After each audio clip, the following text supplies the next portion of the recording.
All right, welcome to the video. This is Trading for Beginners, or Trading for Dummies as the thumbnail says, and the goal of this video is to get you from struggling or zero profits or complete beginner right through to consistently profitable trader, which means it's a complete and comprehensive program all in itself, which means it's going to be a long video. But my goal is to get you to consistently profitable trader after watching this video.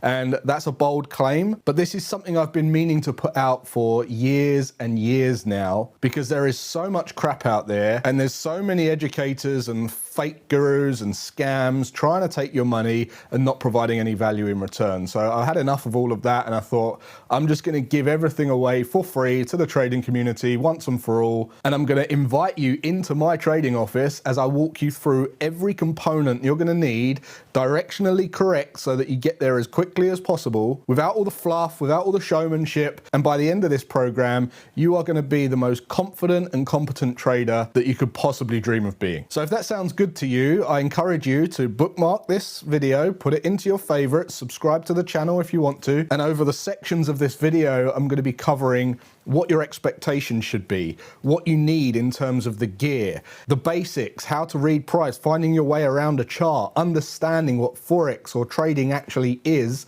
and how to navigate the markets. I'm going to teach you how to read price. I'm going to teach you how to identify patterns that happen frequently in the market. And then I'm going to teach you how to build systems out of those patterns, and then how to go and test those patterns, and then how to go and trade them live. I'm going to cover everything from brokers to gear to platforms to price to markets to everything. By the end of this video, there's not going to be anything that you're going to need other than to go and practice and become better and better. So why am I doing this? Well, some of you might know me, some of you might not know me, some of you might be subscribed to my channel. And over the years, I've built a phenomenal community in the trading community. And the reason for that is through transparency and vulnerability of sharing my own trading insights. My money isn't made from education. My money comes from investing my portfolio and making my money work for me. Since the age of 22, I've been investing my money into various investments, buying businesses, buying stocks, putting them into index funds and ETFs and REITs, and speculating and becoming a trader, and basically using my money and putting it to work in a way that allows me to grow it as quickly as possible, that provides me with an income. And in doing so, I became completely financially free by the age of 29. Now, at the age of 29, when I became financially free, no one knew who I was.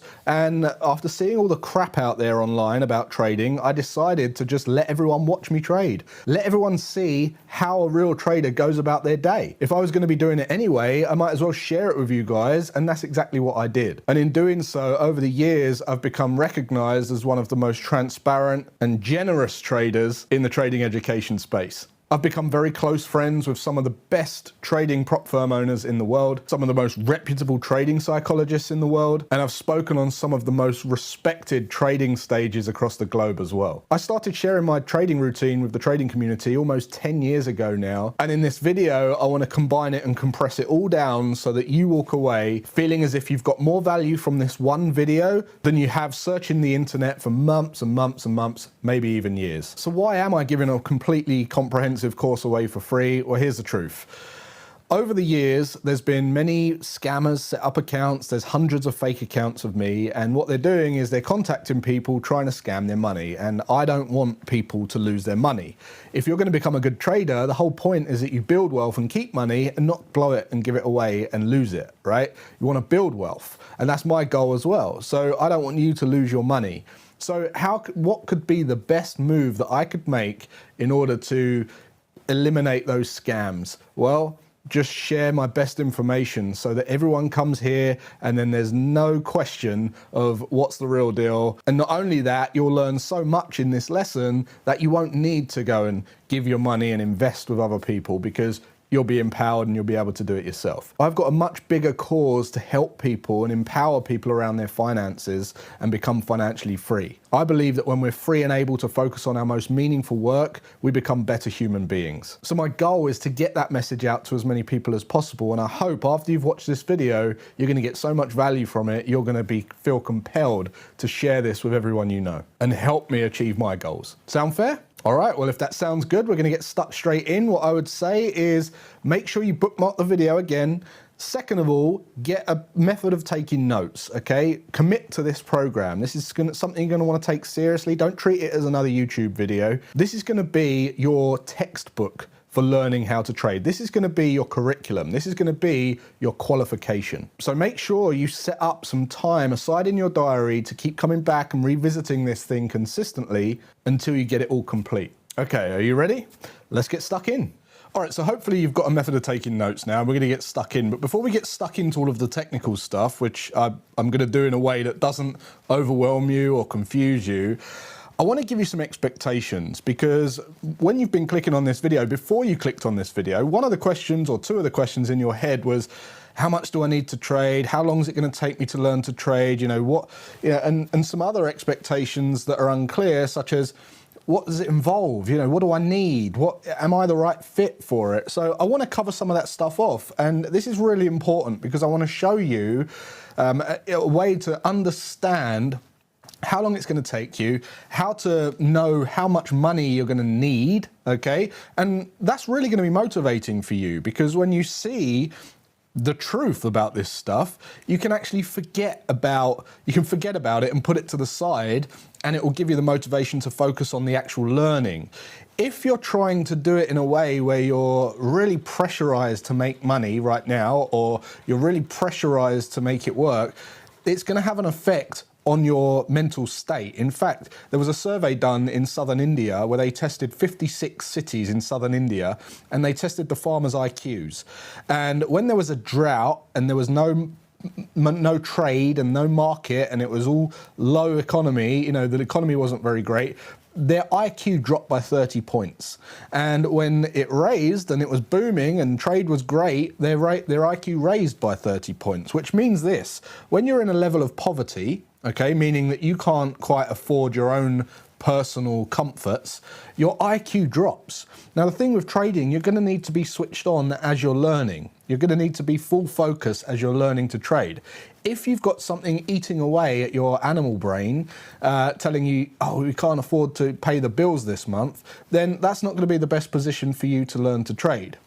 But by knowing these numbers is going to either give you the chance to go, wow, I can definitely do this, or you're going to go, well, maybe I'll come back to this later. So it's really important you understand this stuff. So the first really important thing you want to know is, how much money do I need to get to where I need to be in my trading? Like, what's going to make it worth it?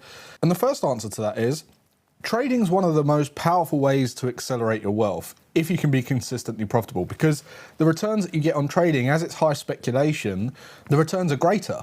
The more you use your skill to grow your money, the greater the returns. So the question is, well, if you're going to put it in a bank, the bank are going to pay you 1% a year if you're lucky, probably 0.2% at the moment. So then it comes down to, well, do I actually want to trade? Do I actually want to learn to trade? So my first piece of advice is, you're going to have to want to trade. Like, you're going to have to have an interest in it. You're going to have to really enjoy looking at the markets, because if you don't, it's probably not going to be worth it for you. And the reason I say that is because you can go and get better returns focusing on something you really enjoy and love, and then or give your money to someone else to look after, than you go and have to learn something that you really don't want to learn to then grow your money, right? So that's the first consideration, is, if I put it in a bank, I'm going to get nothing. If I learn to trade, I'm going to get great returns if I can master this, right? So that then comes down to, do I actually want to learn to trade? But the first starting point I like to tell people is, think of a figure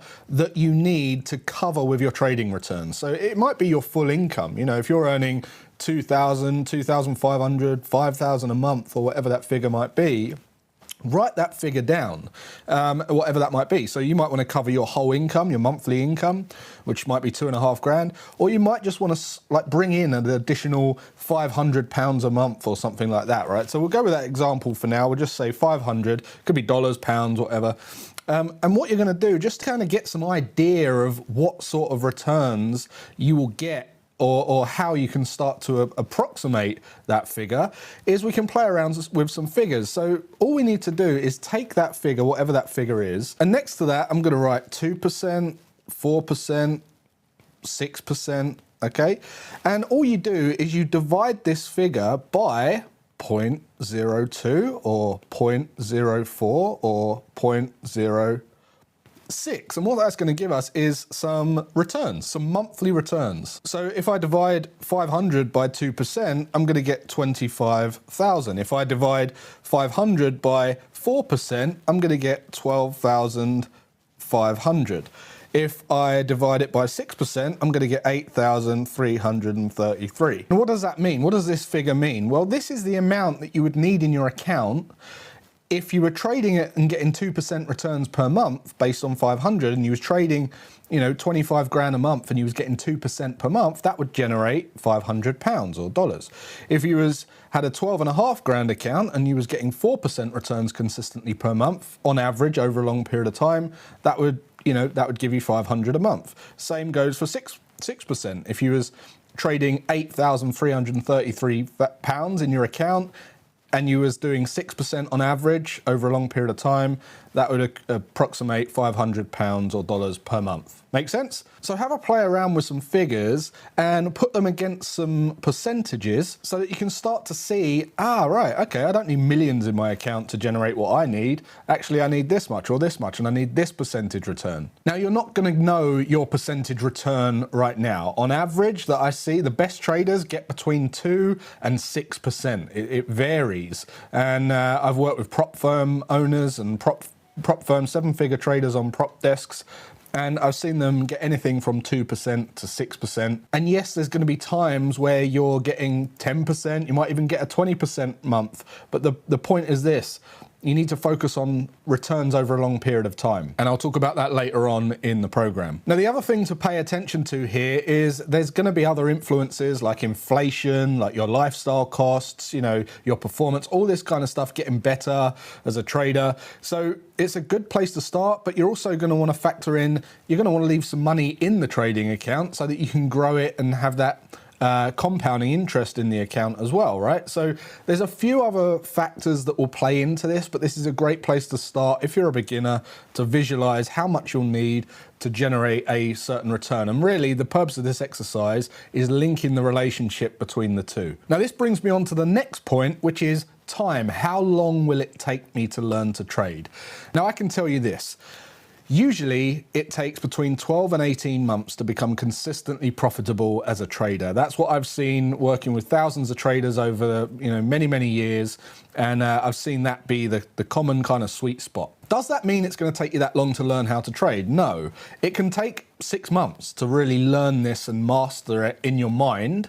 It can take a little bit less, or it might take a little bit longer, but 6 months to learn. And then why does it take 18 months to become consistently profitable? Well, here's why. Imagine this line here is 18 months, okay? And about here is 12 months, and this is 0 months, right? In this period here, 0 to 6, you might learn. Okay, in this period here, you're going to want to go out and do some demo trading and what we call paper trading. So once you've learned, you're going to want to go and open a demo account, which I'm going to show you how to do, and you're going to want to be doing some testing, okay, or some demo trading. And then the reason this period is here is because this totals 12 months. Now, why do we give a 12-month period there? Well, the thing is this. When we're looking at the profits that we want to return, we want to know certain in our mind that we're capable of generating those returns, right? So it's best to take an average 12-month period of your trading performance before you commit to going, well, I'm going to give up my weekend job, or I'm going to, give up my job entirely. You're going to want to give it a 12-month period of trading how you've learned how to trade to prove to yourself that you can actually demonstrate those returns over a 12-month period. And the reason a 12-month period is good is because you can see all the different seasons, all the different holidays, the different news events, the different inconsistencies within the trading year, and then you can take the average performance over a 12-month period and say, right, I can confidently generate £500 per month based on this return, and this is my performance. And you have supreme confidence to go into the following year with a live account. So 6 months to learn, 6 to 12 months to do some real testing, tweaking, going live, and then 18 months to really kind of fine tune and get the confidence to become a consistently profitable trader. And remember, you're learning a skill like anything. If you went to learn the guitar or the piano or learn to play golf, it's going to take a bit of time. And this is another reason why you actually have to have an interest in this and you have to want to make this work. Because when you think about it, the payoff in such a short period of time, I mean, even if it took you 3 years, that is a blip in your life, right? As to what this can do to transform your life, to get you to your financial goals. So I hope that makes sense. The next thing I want to touch on is this. A lot of traders, they overestimate what's achievable in a very short period of time. So I've just told you 6 months, 12 months, you'll be able to trade, 18 months, you'll really start to nail it. Well, that's not a long time, but a lot of traders, because of the way it's advertised out there and because of these idiots out there telling you it's easy and they're like telling you that anyone can do it, well, in your mind, you're thinking, oh, this should take a week. I could go on a 2-day trading course, which people are selling, right? And learn to trade in 2 days. Well, that's rubbish. But what happens is they have this unrealistic expectation and they overestimate what's achievable in a very short period of time. And then when they come on, and work with me, or they get the truth, they go, oh, this is a bit harder than I thought. And then they underestimate what's achievable in a 3 to 5 year period, which is, magical really for how it can transform your life. So I don't want you to be overestimating. I don't want you to be underestimating. I just want you to commit to this process. And I promise you that if you apply what you learn in here between, in the next 12 to 18 months, your life is going to look a lot different when it comes to managing your finances. All right, the next thing I want to touch on is consistency. So if you want to be a consistently profitable trader, the first thing you need to master is being consistent in your trading, okay? Sounds obvious, but a lot of people neglect that and they're all over the place, jumping from system to system or doing it at different times, different time frames, and they're not consistent. Think about this. When can you consistently dedicate your time to learning to trade and dedicate your time to trading? Is there an hour slot on a Monday morning? Is there an hour slot on a Saturday? Can you do all Saturday? Is there a 3-hour slot on a Sunday? What you don't want to do is start as, you want to start as you mean to go on. So what you don't want to do is start trying to do it when you're about to go into a meeting or kids got to do the school run, take the bins out or whatever it might be, right? And you're kind of half in, half out. You want to allocate blocks of time into your diary. So pull up your diary and say, right, I can do Monday between 8 and 9, I can do Thursday 10 p.m. to 11 p.m. and I could do a couple of hours on a Sunday and maybe a Saturday afternoon or something like that. And once you've got these times blocked into your calendar, make that your time. Even if you're just learning at this stage, not just looking at trades or taking trades, actually learning how to trade as well, because if you can start with that, then you can just base everything off of that, and when we go forward you can build a trading system that works around that trading time. Because if you try and do it outside of those times, it's going to make it hard for you. Think about if you were trying to lose weight and you didn't really like running and you didn't like certain foods, and then you go to a fitness instructor and they say, right, you've got to run and you've got to eat these foods. Well, that's not going to work for you, is it? And it's not necessary either, quite frankly. You can lose weight building a system that works to your wants and needs and your likes. So we'll do the same with the trading. So consistency is key. And I've got a rule of thumb. People say, well, how long should I spend looking at the chart of how long should I spend dedicated to learning? If you can get an hour a day on average over the week, that's great. So if you can get 3 hours on a Sunday and that averages out, 3 across the week, well, then how can you make up another 4 hours, or how can you make up another? The more you do, the better, obviously, but an hour a week, an hour a day, what I find, it builds momentum and you get motivated because you make progress quicker, you're treating it more seriously, you're putting some time and effort into it, so you're committed to it. So you're just treating it more as a professional. And if you can get an hour a day on average across the week, which is 7 hours per week, great. If you can do less, don't worry, but make sure it's consistent. If you can do more, great. Okay, so that just leads us on, just before we get stuck into learning all of the great technical stuff, I just want to say one more thing, and that's really around accountability. When you're learning to trade, there's going to be lots of benefits that you didn't see were there originally. So you want to trade primarily to make more money, right?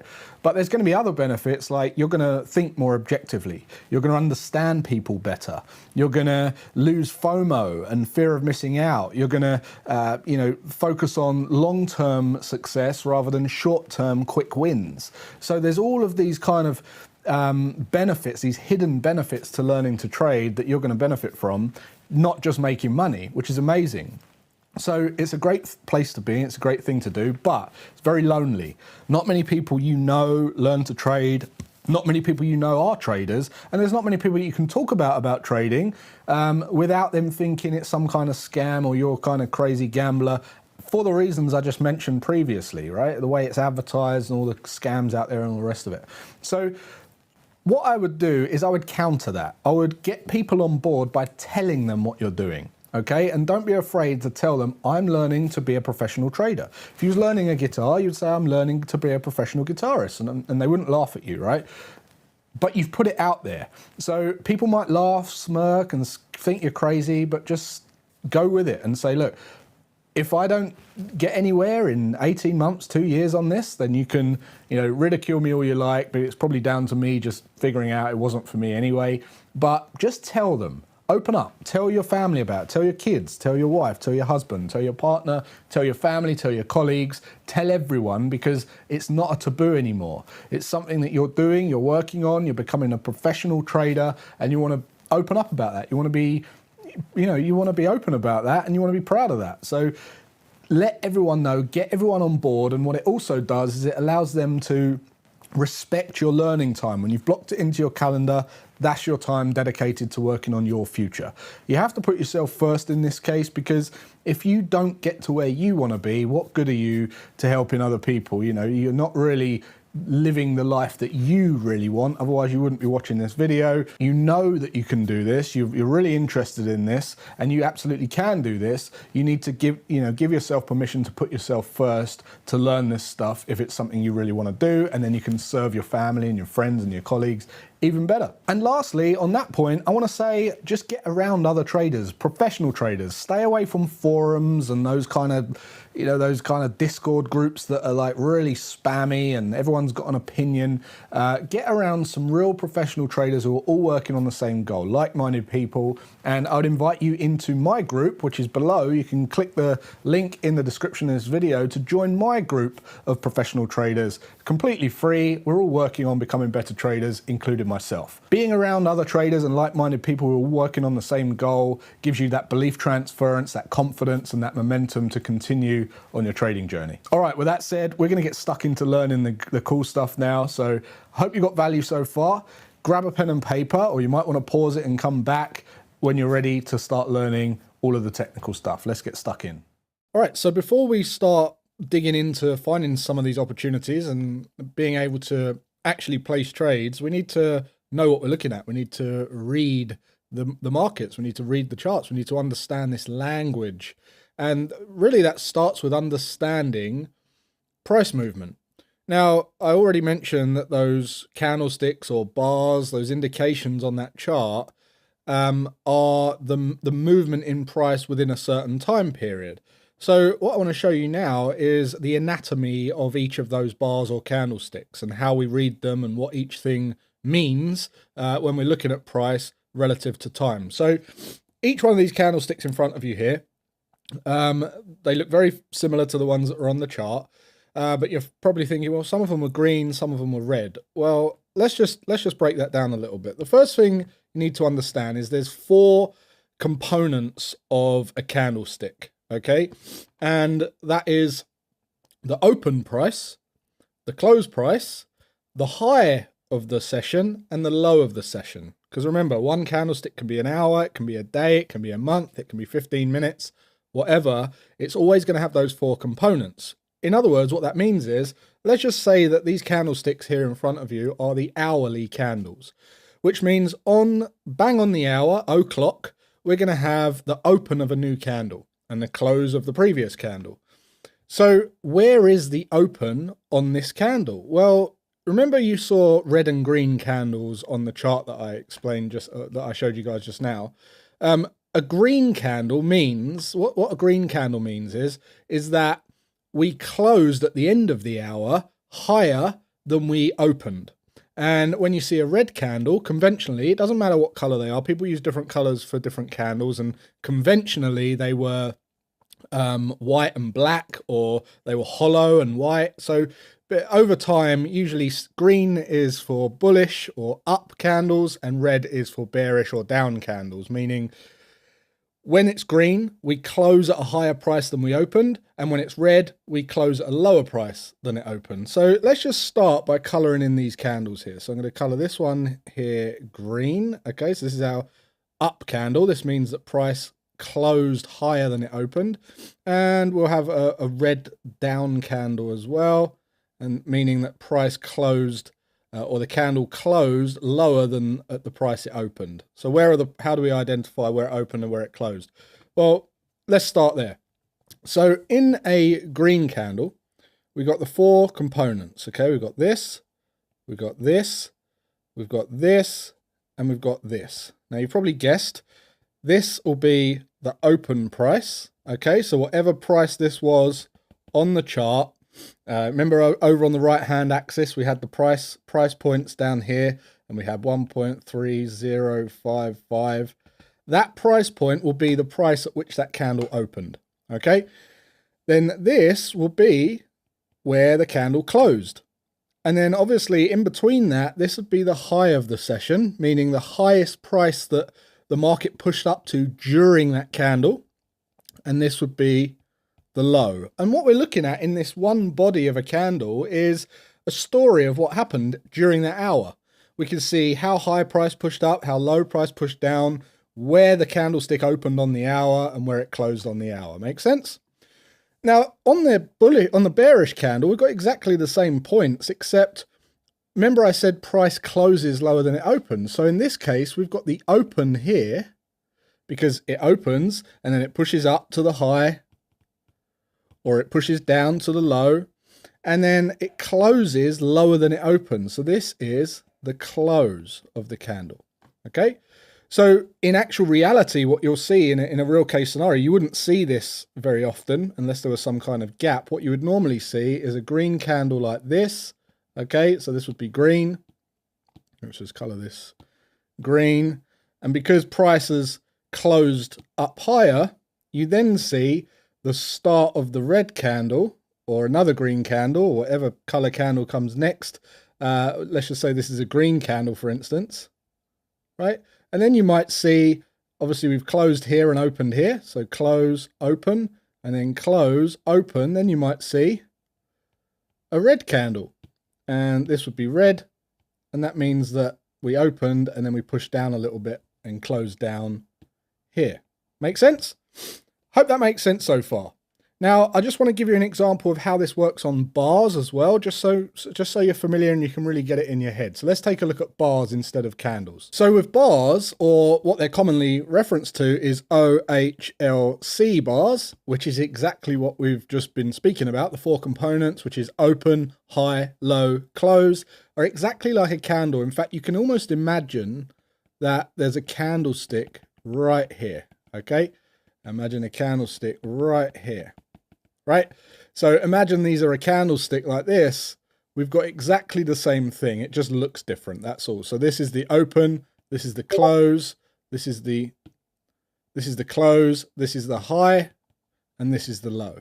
And the same high, open, close, low. Okay, because we open and then we close higher on the green, and then we open and then we close lower on the red. So one's red, one's green, and that's exactly the same as a candlestick. They just look slightly different. It comes down to personal preference. These are obviously preferred by some traders and candlesticks preferred by others. It really doesn't matter. Whatever takes your fancy. I used to use these in my trading when I started trading all those many years ago, and then I transitioned over to candlesticks, and then I just became more comfortable and familiar with candlesticks, and that's it. So it really doesn't matter, but hopefully you understand how the anatomy of a candlestick.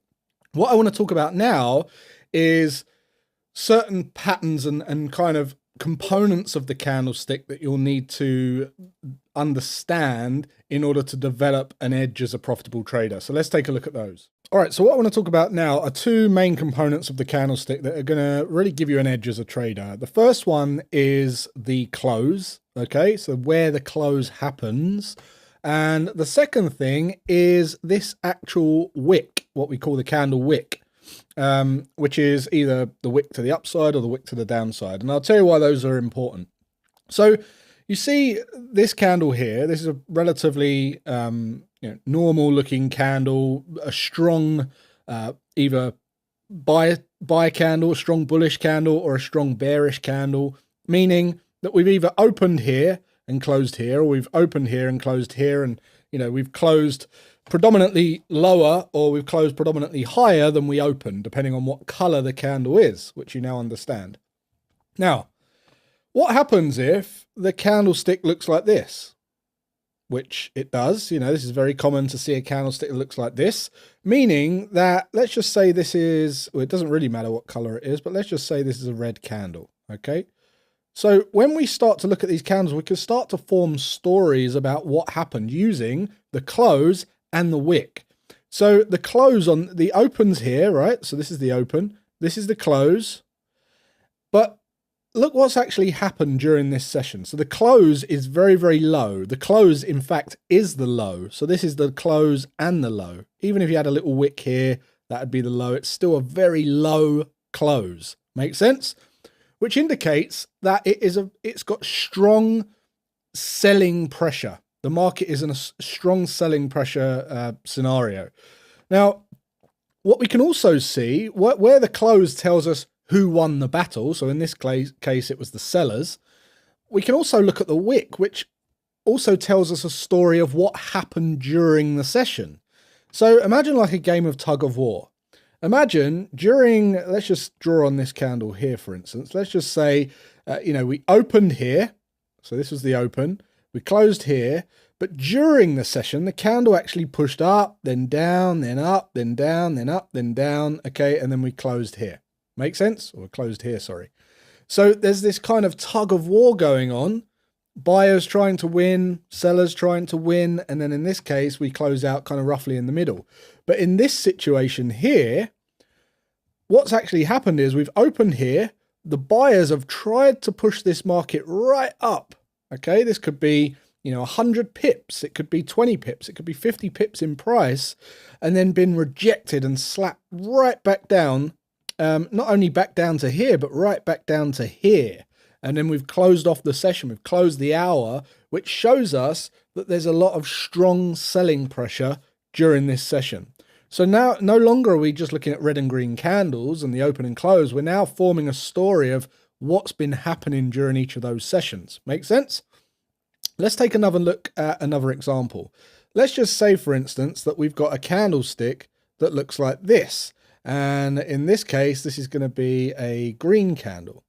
Now, these can be green or red to be considered strong buying or selling candles because of where the close is and because of how that wick looks and how we can see what's actually happening during price movement. Well, in this case, we've opened here. The bears or the sellers have tried to push all the way down and then been rejected, and then we've closed right here, right? So in this case, what's likely to happen next is we're likely to see a continuation of an upward moving market. All right. Now, don't worry if you're getting a little bit lost. I'm going to continue this on with candlesticks when I go through the components of a successful strategy and a successful edge. But for now, I just want you to understand the anatomy and the open, the high, the low, the close, and then how to look at different components, being where the candle closed and the wick, and see that rejection and form a story, be able to form a story of what's likely to happen next. Okay. Obviously, what's likely to happen next isn't going to be enough for you to go and place your money into a trade. We're going to want to form, some real confident bias with some backed up technical analysis to really inform that, put some weight behind that decision. But I'm going to show you how to do that. But for now, I just want you to understand, the different shapes of candles. You can also see a candle that looks like this. Okay, so where the low is the open and the high is the close, and there's no wicks, which means if it's a green candle, that is a strong buying candle and the market is in strong momentum to the upside. Same goes for a bearish candle. If we see the open and the high here and the close and the low here, and this is a red candle, then that is a strong selling candle, which is likely to see the market continue down following the close of that candle. Make sense? So there's all these nice little nuances and nice little stories we can form of price when you get familiar with reading these candlesticks. So just wanted to touch on that before we move in to the other technical components. If you've got any questions at this point, please fire them below and I'll be sure to answer those. And if you're getting value from this, remember to share this around and make sure that you're, liking the video and sharing it to people that you think will find valuable as well. All right, let's get stuck into then the 6 main components of a successful trading strategy and a trading edge. Okay, so first things first, we want to be able to identify the overall market condition. Now, you might have heard terms as bullish, bearish, and that's really what we're looking at. We're looking at whether we're looking at an overall upward market or an overall downward market, or it's just moving sideways. And there's 4 different conditions that I want you to be aware of. Okay, so the first one is bullish, and bullish is an upward market where the market is moving up from bottom left to top right. And that's what we call an upward trending market or a bullish market. The other one is obviously the opposite, where we're looking at a bearish market, where we're going from top left to bottom right and we're descending down, and that is a downward moving market, a bearish market. Okay, then we've got a ranging market, which kind of moves sideways like this. Okay, and that's where the market's not either bullish or bearish, and it's just moving sideways. And then we've got like a choppy, indecisive market that's very erratic, and it moves and breaks structure, and it doesn't look very nice, and it's very choppy. And when it's indecisive like that, I recommend that you stay away from the market, because when we're in those types of environments, then we don't really have an edge. Okay, so we're looking at a bullish market, a bearish market, or a ranging market. And if it's choppy and indecisive and we're not sure, then we stay out. Those are really the 4 main conditions I want you to be aware of. Now, obviously I've just drawn these out and it all looks lovely. When you actually go into the markets, let's take a look at the charts right now. When you actually go out to the charts, it looks, it can look a little bit more ugly, but ultimately what we're looking for is the market condition. We're identifying whether it's a bullish market, a bearish market, a ranging market, or a choppy, indecisive market. And you can see this is the dollar yen, okay? And this is a chart of the dollar yen, and you can see that in this instance, if I just bring on my drawing tools here, you can see that we are actually going from bottom left to top right. And this is what we would call a bullish market, an upward trending market.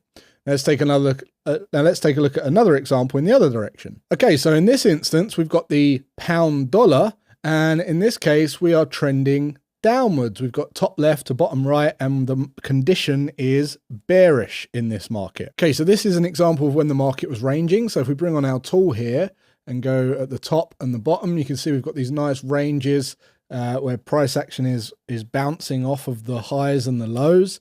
And then finally, let's just take a look at some examples with a choppy, indecisive market. And you can see here that price is very, very choppy. It's breaking up and breaking down, and it's all over the place. So this is really, really choppy, indecisive scenario. So we want to avoid those as much as possible. Okay, so now we understand identifying the market condition. The next step is to identify the market phase. So let's take a look at what I mean by that. Okay, so in this instance on the dollar yen, we've got a bullish market condition. We've got an upward trending market. So the next thing we want to look at is the phase. Now you can see here we've had this upward phase, okay?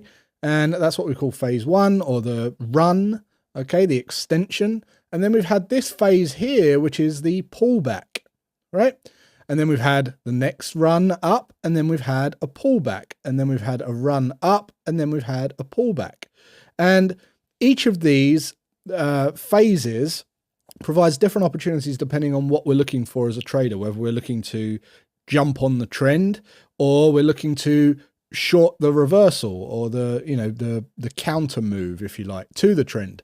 And there's many ways, there's different traders can trade different ways, and we'll talk about strategy development later, but these are the phases. So we've got a run, a pullback, a run, a pullback, a run, a pullback. And a run is the extension in the direction of the trend, and the pullback is the retracement, the outside return, the correction, if you like, the momentary correction before we continue to the upside.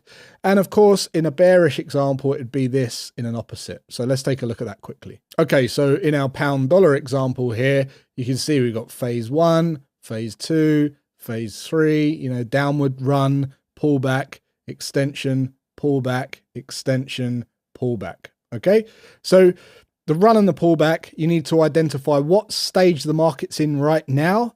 So first of all, we've got the market condition, bullish or bearish or in a range. If we're bullish or bearish, where are we? What phase are we in? Are we in the run phase or the pullback phase? And the reason this is important is because you wouldn't want, if we were on a bullish chart, for example, and we had a bias that the market was going to go up, what we don't want to do is buy in the middle of these runs. That's what rookies do. That's what rookie traders do. They buy in and they're in too late, and then the market starts to turn back, and then they get fearful, and then they close the position off at no profits. What we want to do is identify the pullback and then look to get long, then look to buy the market so we get the best possible price. Now, on that topic, you're never ever going to catch the bottoms every time and sell at the top. Anyone telling you should do that, it's ridiculous. I've never met anyone that's accurately been able to do that over a long period of time consistently ever. So don't worry about that. But our job as a trader is to get in the best price as possible and then sell at the best price possible. Okay. So now we've identified our condition and we can identify our phases. You can see in this instance, we're in the pullback phase, and in a bullish trend, that's good because we could potentially get involved with some trading opportunities now. But that's not enough. What I want you to do now is understand the power of support and resistance. Okay, so this is another technical indicator, technical skill that you can develop and train your eye to identify that will then add even more weight to your case for entry into a trade.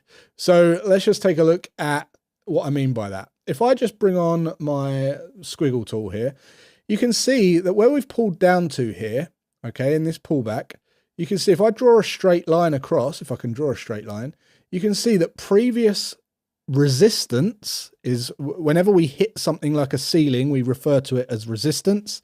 And whenever we hit something as a floor, we call it support. So on the way up, a downward move would be support, and an upward ceiling would be resistance. So whenever we're rejected from the high, that's resistance. Whenever we're bouncing off the lows, that's support. Okay, hence the names. But what we find is when the market is really harmonically moving in trend this way, normally the resistance level, which is previous here, which is the previous high of the previous run, normally becomes a decent support level. And I can just draw this on again here. If I just do this most recent one here, if I can draw a straight line, there you can see it again. The previous resistance becomes support. So that's pretty cool, right? Because now we can start getting excited about piecing this together and forming a real high probability move. Because what is a trading strategy? A trading strategy is just a series of patterns that happen frequently in the market that we build rules around that gives us a high probability of being right. And then when you trade that consistently, like a board game set of instructions, that is what you're going, you're going to come out with a profit.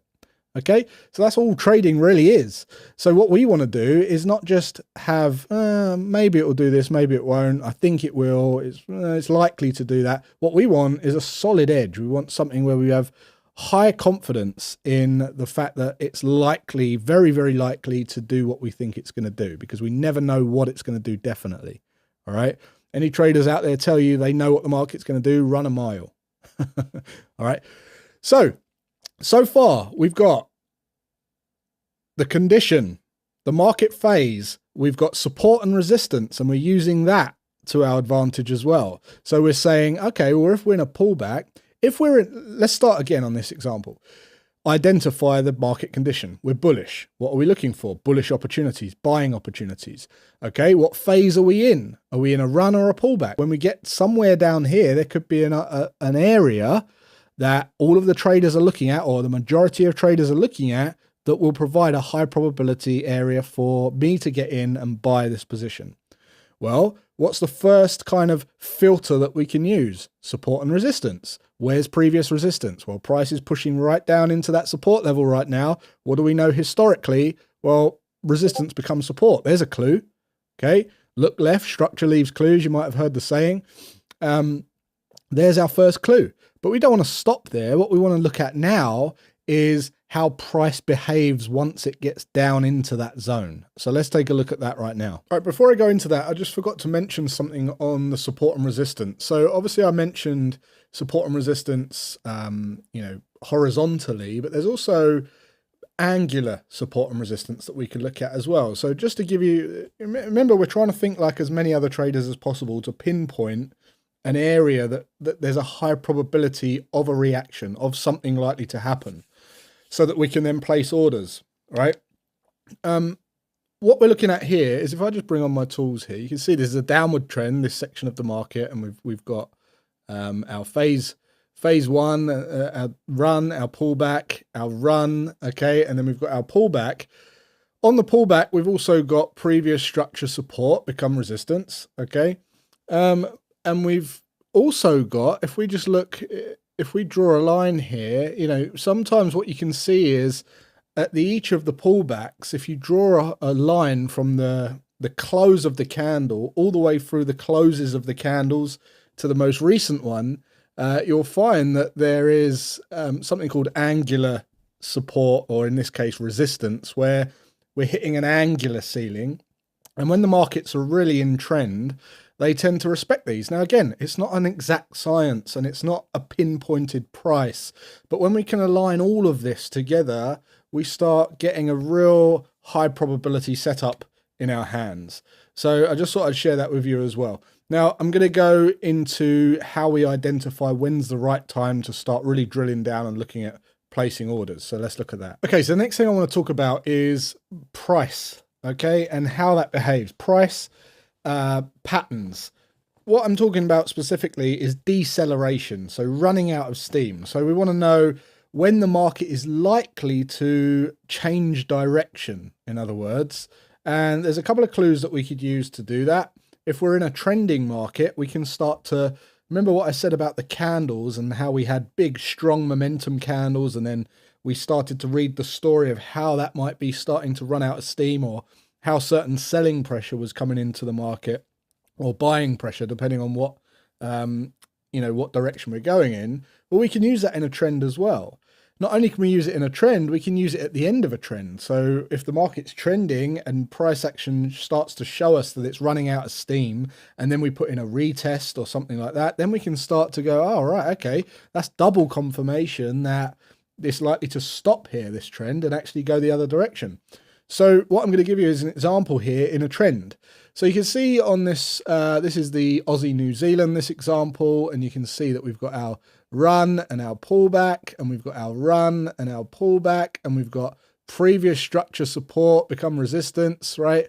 And we've got angular resistance as well, and prices pull back out. And obviously all of these are in hindsight, but that's really the only way that I can demonstrate this to you, to give you as much value and examples in this beginner's program.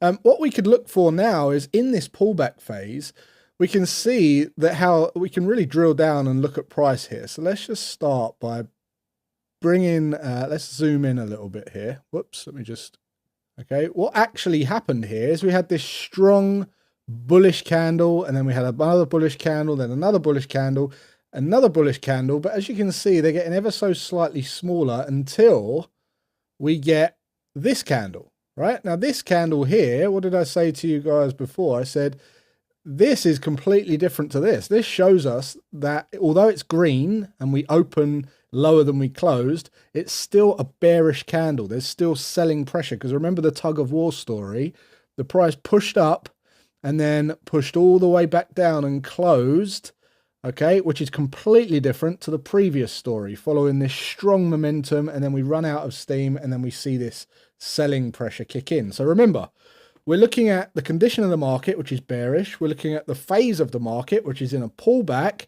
Now we're trying to see where price is likely to roll back over to go into the continuation of that downward move. And what we're using is support and resistance. We're using angular support and resistance. We're using price action now, and we're looking at deceleration. We're reading the story of price to show us when's a high probability, entry point, because we're never going to catch the top and sell the bottom, right? That doesn't happen. What we want to do is use our technical skills to get in at the best point possible.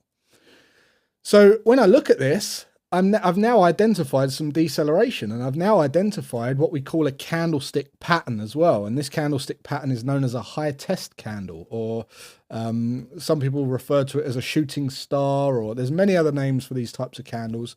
But really, it doesn't matter. What we're looking at is the formation of the candle. And this is a high test candle. Now, there's other candles that you might pay attention to, like low test candle, if we're going the other direction, just like this one here or this one here. But as you can see, if you just look at any of these candles anywhere, you're not going to have an edge. However, if you look at them in the right place in the market, that's what's going to give you the edge. Make sense? Same with doji candles. Doji is a candle like this one here that just has a very, opens and closes at the same price. It's called indecision, where there's no decision. And a lot of the times you'll see doji candles that complete like this, where it's right in the middle. It's tug of war that hasn't been won by either party. And again, they happen everywhere in the market, but if you use them and you identify them at the right place in the market, that can be added to your confluence, your confidence and confirmation that that's a good trading decision. It adds water to and weight to the decision, right? So one of the candlestick patterns, which is we've looked at market condition, market phases, we've looked at support and resistance, we've looked at price action patterns, right? The other thing that we can look at is candlestick patterns, okay? So there's other things like indicators like Fibonacci and exponential moving averages and that, but I'm not really going to go too much into detail in this beginner's course. You don't really need to know too much about that. Not at this stage anyway. Basically, it's just another way of adding another filter so that you get added confirmation. So just to give you an example of one of the popular indicators that people use when we're looking for where the retracement's going to end is Fibonacci. It's called a Fibonacci retracement tool, and you essentially drag it on from the most recent pullback to the most recent low. And what you're looking for is usually one of the popular ratios that people look for is a 382 retracement for a trend. And you can see that that 382 retracement is lining up in our zone here as well, okay? Now, some people look for deeper retracements at a 618, but really the 382 is the indication of a strong trend. So you can see it's another thing that we can add on now, because we've now got our angular and horizontal support resistance lines. We've got our we've got the pullback phase. We've got the 382 retracement. You can also see here that we've got this even handle number. You see this 1.1000.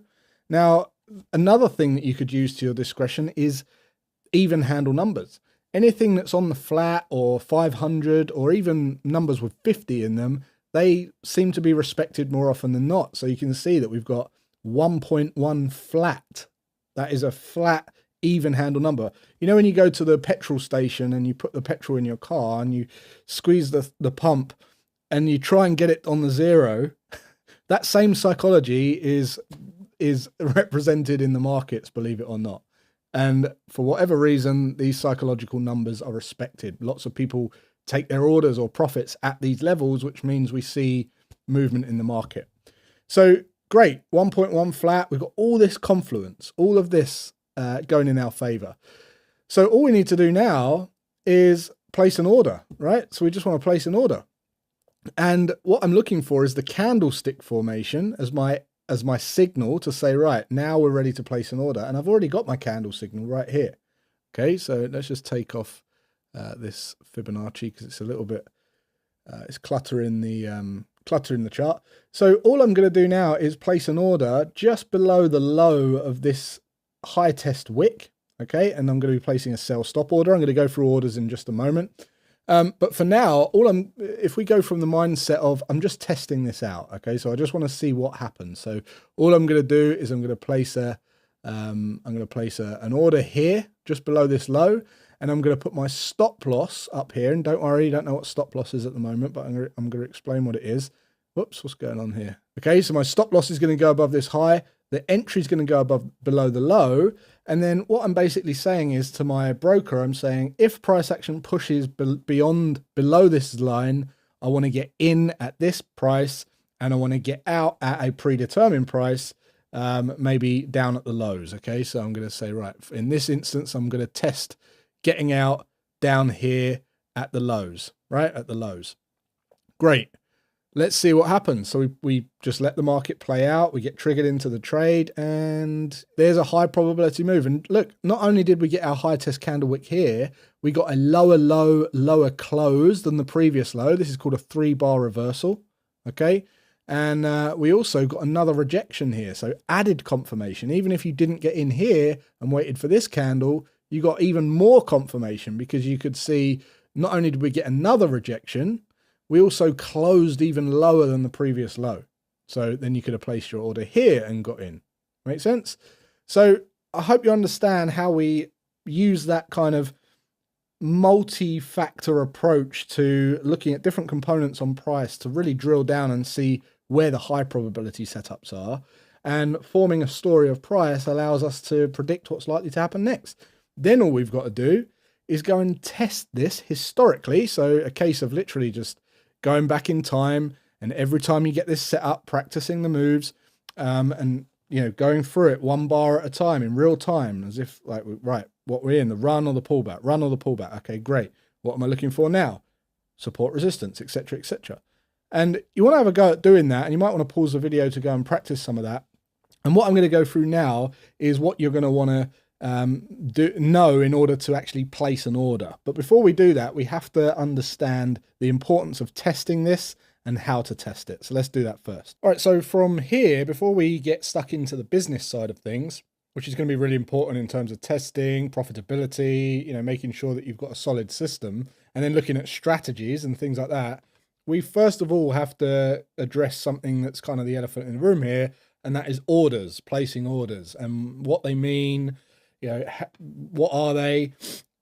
So first of all, I'm going to talk about the different types of orders, and then I'm going to talk about how you calculate your position size, and then how you know exactly what order to place and where and when and why, and how much risk you've got at stake and all that kind of good stuff. So, okay, so what I want to start by giving you first is the terminology and the references used to describe different order types. Okay, and I'm going to write them out first of all. So write these down.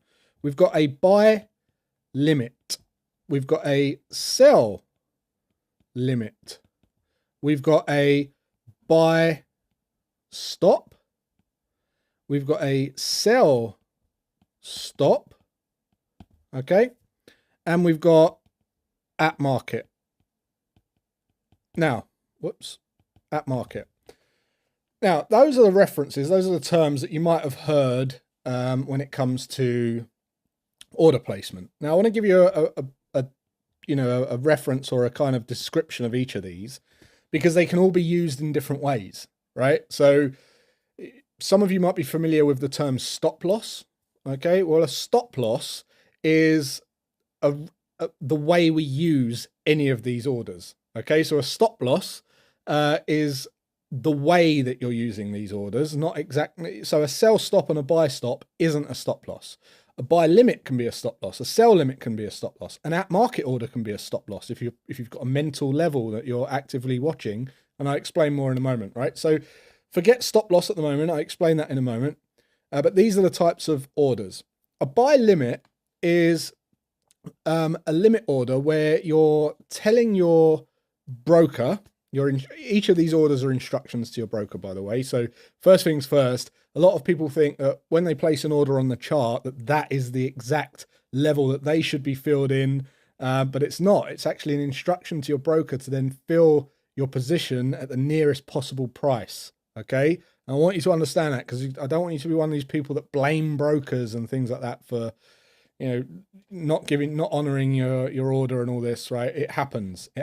And when you blame orders for things, when you blame brokers for things like that, it just shows the lack of knowledge on brokers. Now, there is obviously things that go on underhanded by some brokers, which is why I use Trade Nation, where they change spread values and things like that. I hate all that. And I would say if you ever experience that, get rid. But just understand that when you place an order on your chart, it's an instruction to your broker. Great, good. So a buy limit order is telling your broker that if price pushes down below what we're trading at the moment, and we hit a certain limit, whatever price you specify to be that limit. So let's just say, for instance, that we're trading here, okay?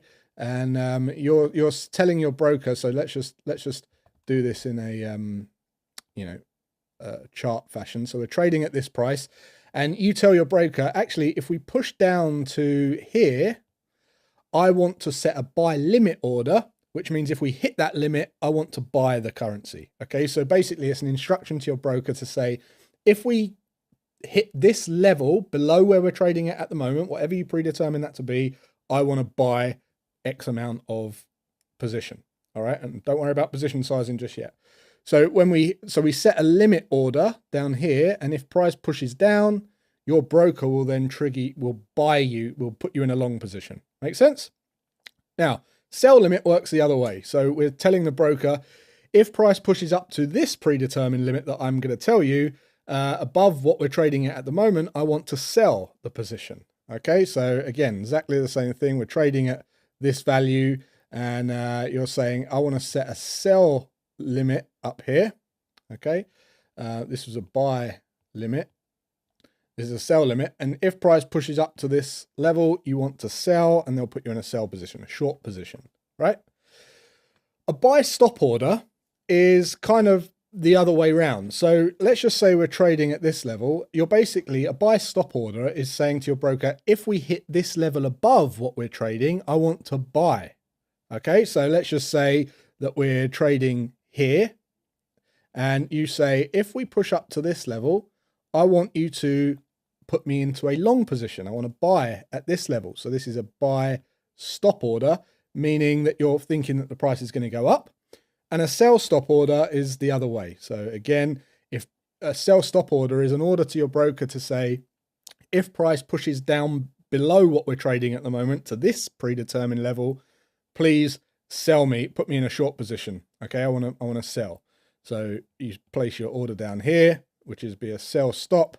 And then you're thinking that, your bias is that market's going to continue going down. Make sense?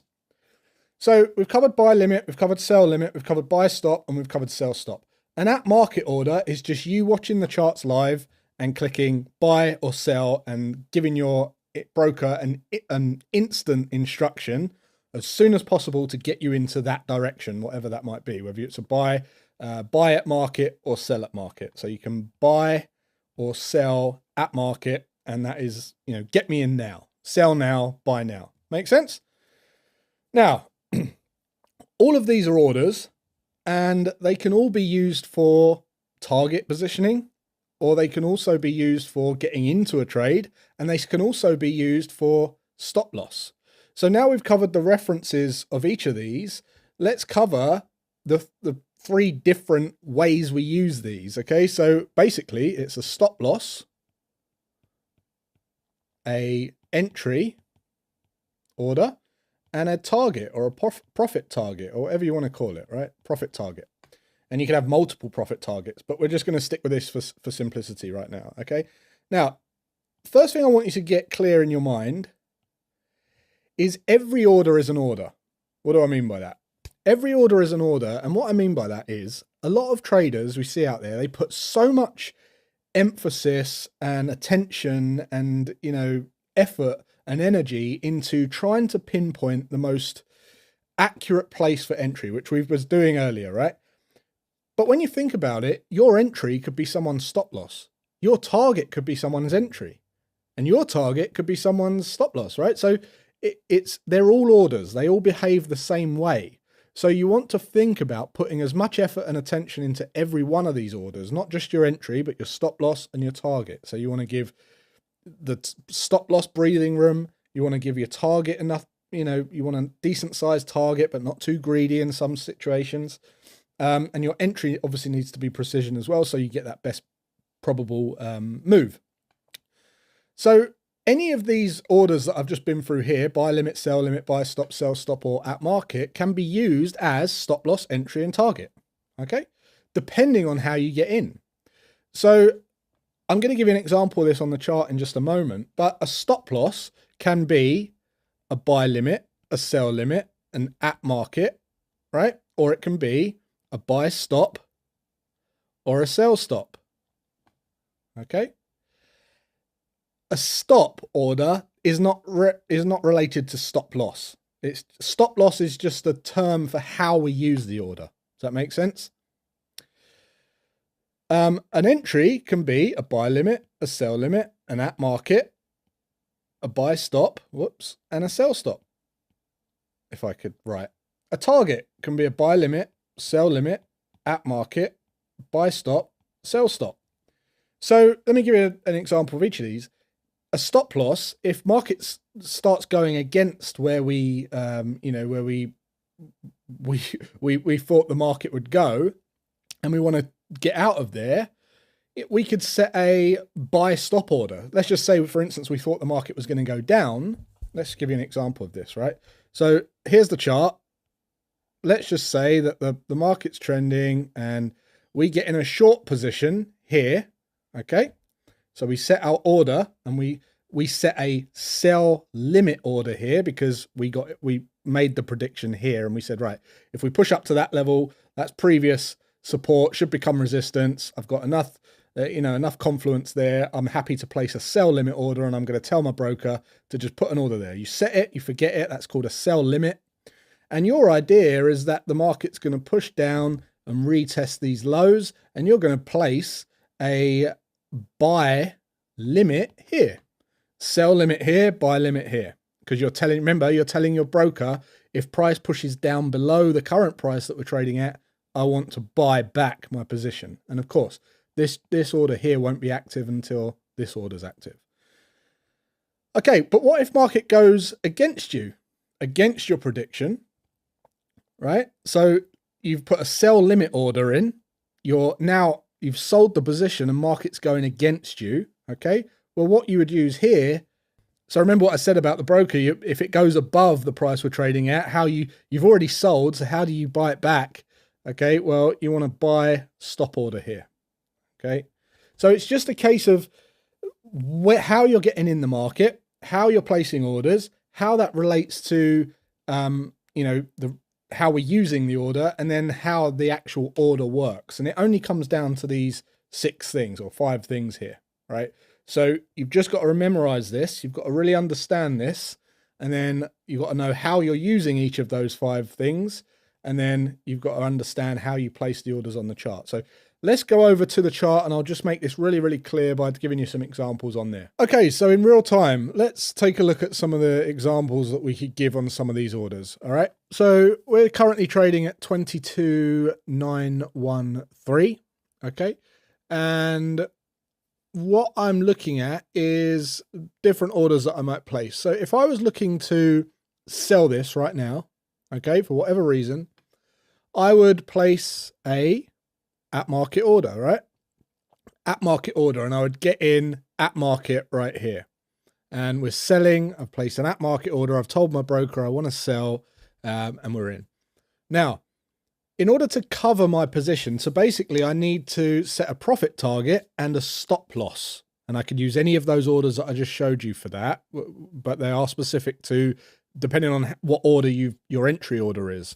Okay, so if I've placed a sell order, I don't want to place a sell order for my stop loss. It has to be a buy order. I have to buy back. If you're selling, you have to buy back at your stop loss. If you're buying, you have to sell back at your stop loss. Okay, so if I've set a at market sell order here, my stop loss order is going to be at a position where I want to be out of it because I know that I'm wrong. I've accepted that I'm wrong and I want to be out as minimal loss. So I predetermine a percentage of my account I want to risk on this, which is that all happens before we place the first order. I'm going to show you how to do that in just a moment.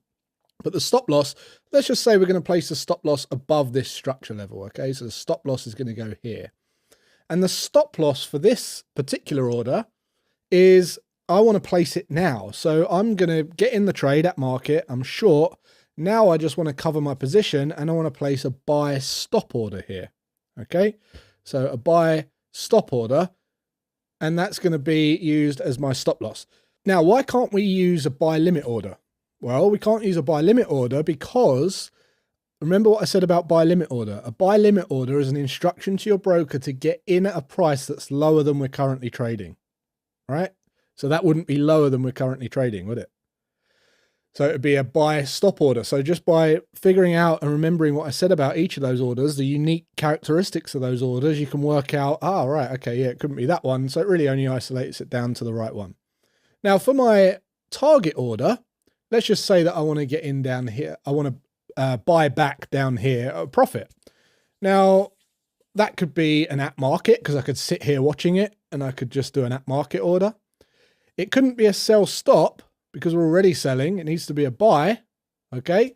And it can't be a buy stop because a buy stop order is getting in and buying more above where we're currently trading. So it has to be a buy limit. Make sense? So I know it's a lot to take in, but if you rewatch and get it in your head, you'll understand. So I've sold at market. I've got a buy limit for my target order, and I've got a sell buy stop for my stop loss, right? Let's give you another example. Let's just say this time, if price pushes down to here, let's just say if price pushes down to here, I want to buy this. Okay, so if price pushes down, I'm going to tell my broker that at this level here, whatever this level is, 22.60.70 or something, I want to buy at this level. Okay, well, I could either wait here and buy it if it pushes down, or I can just set a buy limit order, which is telling my broker that if we push down below where we're trading now to this level, buy me in. Okay, and then once I get in that, I need to set a stop loss, and I always want you to remember this: entry, stop loss, target. Entry, stop loss, target. So as soon as you get in, you think about your risk, and then you think about your target, and always do it in that order. So for this one, it's just an order saying, well, if price pushes down lower than what we're trading at the moment, I want to sell, which is a sell stop. So this is a sell stop. Okay, sell stop. This is a buy limit. Okay, and then for the target, which let's just say we put our target back up here where we were. So we want the market to push down, then we want to push back up and hit our targets, right? Well, what's this going to be? This could be an at market because we're sitting there watching it, or it can be a sell limit order. Okay, sell limit order. So you kind of get the gist, right? Now, is there anything that I haven't done here? Yes, there's a couple of ways. You know, you could do at market orders for everything. I highly recommend you don't use at market orders for stop losses because that's not a good idea. But I want you to just really get your head around the different types of orders and then how we use the different types of orders, and commit to memory those different differentiators that I just went through. You know, instructions to your broker. If price is above or below where we're at the moment, you buy or sell. And if you get your head around that, then we can move on to calculating position size and getting in on the entries. So let's do that now. Okay, so just to get your head around risk and order placement and risk management at a very, very basic level, let's just say that we are in a trending market, okay? And we're looking to get in around this level here. We're going to buy the market, right?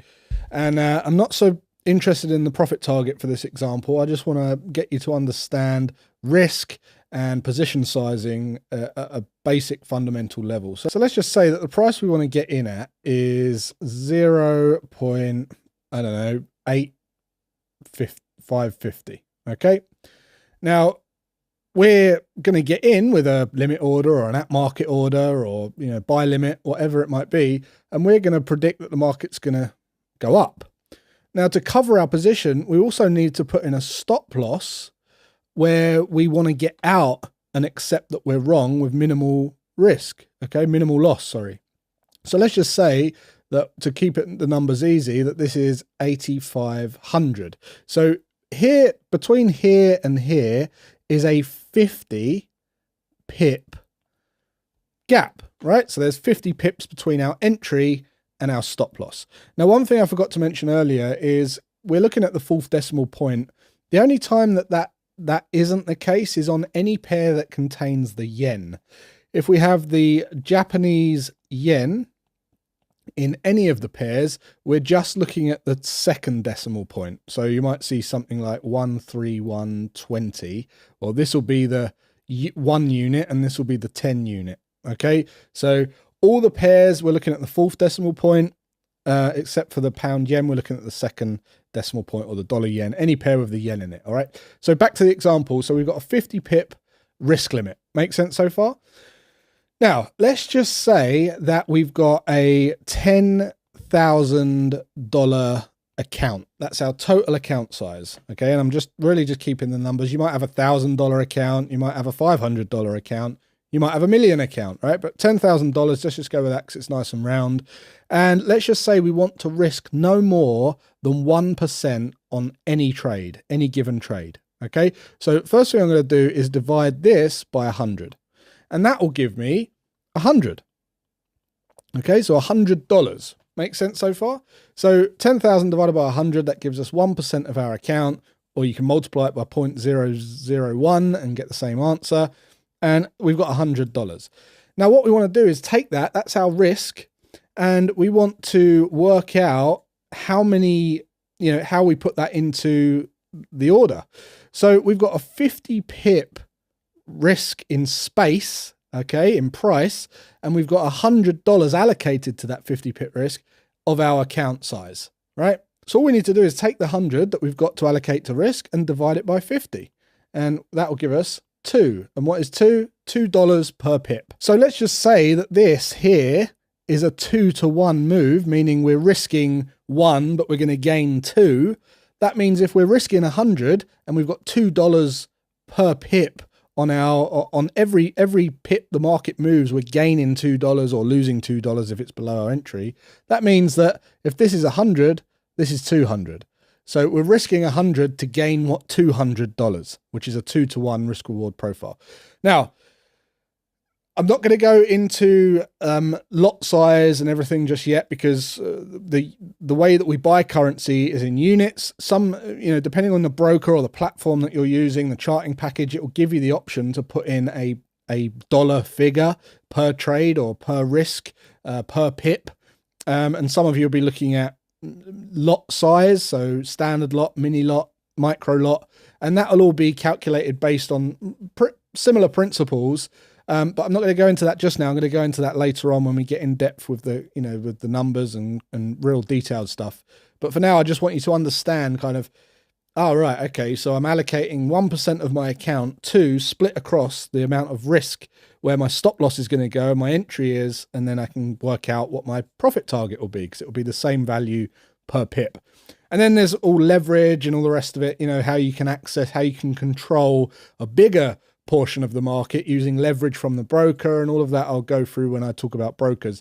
But for now, I just wanted to cover this so that you understand risk management, position sizing to a degree, and how it's all relative to, the potential profit that you can make on any one trade. Okay, so based on what we've learned so far in terms of a little bit about order placement, a little bit about orders, a little bit about the kind of 6 things we look for to approach a decent trading setup: the condition, the phase, the price action patterns, indicators, support and resistance, candlestick patterns. What I want to do now is just kind of do some practical stuff, and I'm going to set you guys some homework as well. So you might want to pause the video after this section if you haven't already paused it multiple times already. It's a bit of a big one. And what I want to do is just pull out a kind of makeshift strategy, if you like, a trading strategy. I want to help you understand that a trading strategy is a series of events that happen frequently, a pattern that happens frequently. And if we're able to build rules around it, we can consistently trade those rules or test those rules to find it if it has a positive edge, a profitable, if it's profitable over time, and then we can go and trade it, right? Now, before I do that, I want you to understand everything I've taught you so far can be applied depending on what type of trader you are, whether you're looking for trends, whether you're looking for reversals, the ends of trends, whether you're looking for ranging markets. All of those things that I've taught you so far can be used to approach strategies and setups in multiple different market conditions. Okay, that's the first thing. Second thing, what's a great exercise to do is, let's just say that I bring on my horizontal line tool here, which you can find right here. And just a good thing to practice is just scrunch up a chart. If you've played around with the chart already, you can use the link below to open a free account with Trade Nation, and so your charts look like this. And then just practice going through and just put in horizontal lines on support and resistance levels, okay? And what you're going to see is that magic take place, right? Where we see, look at this. So we've got previous resistance becomes support, and then we've got resistance becomes support, resistance becomes support, resistance becomes support, right? And so on and so on and so on. And although it doesn't always respect, it does most of the time. When we see these really nice harmonically trending markets, support becomes resistance. So just doing this little exercise will, one, get your eye used to identifying structure, your support and resistance from your eyes, and two, giving you confidence and helping you see how powerful some of this stuff really is.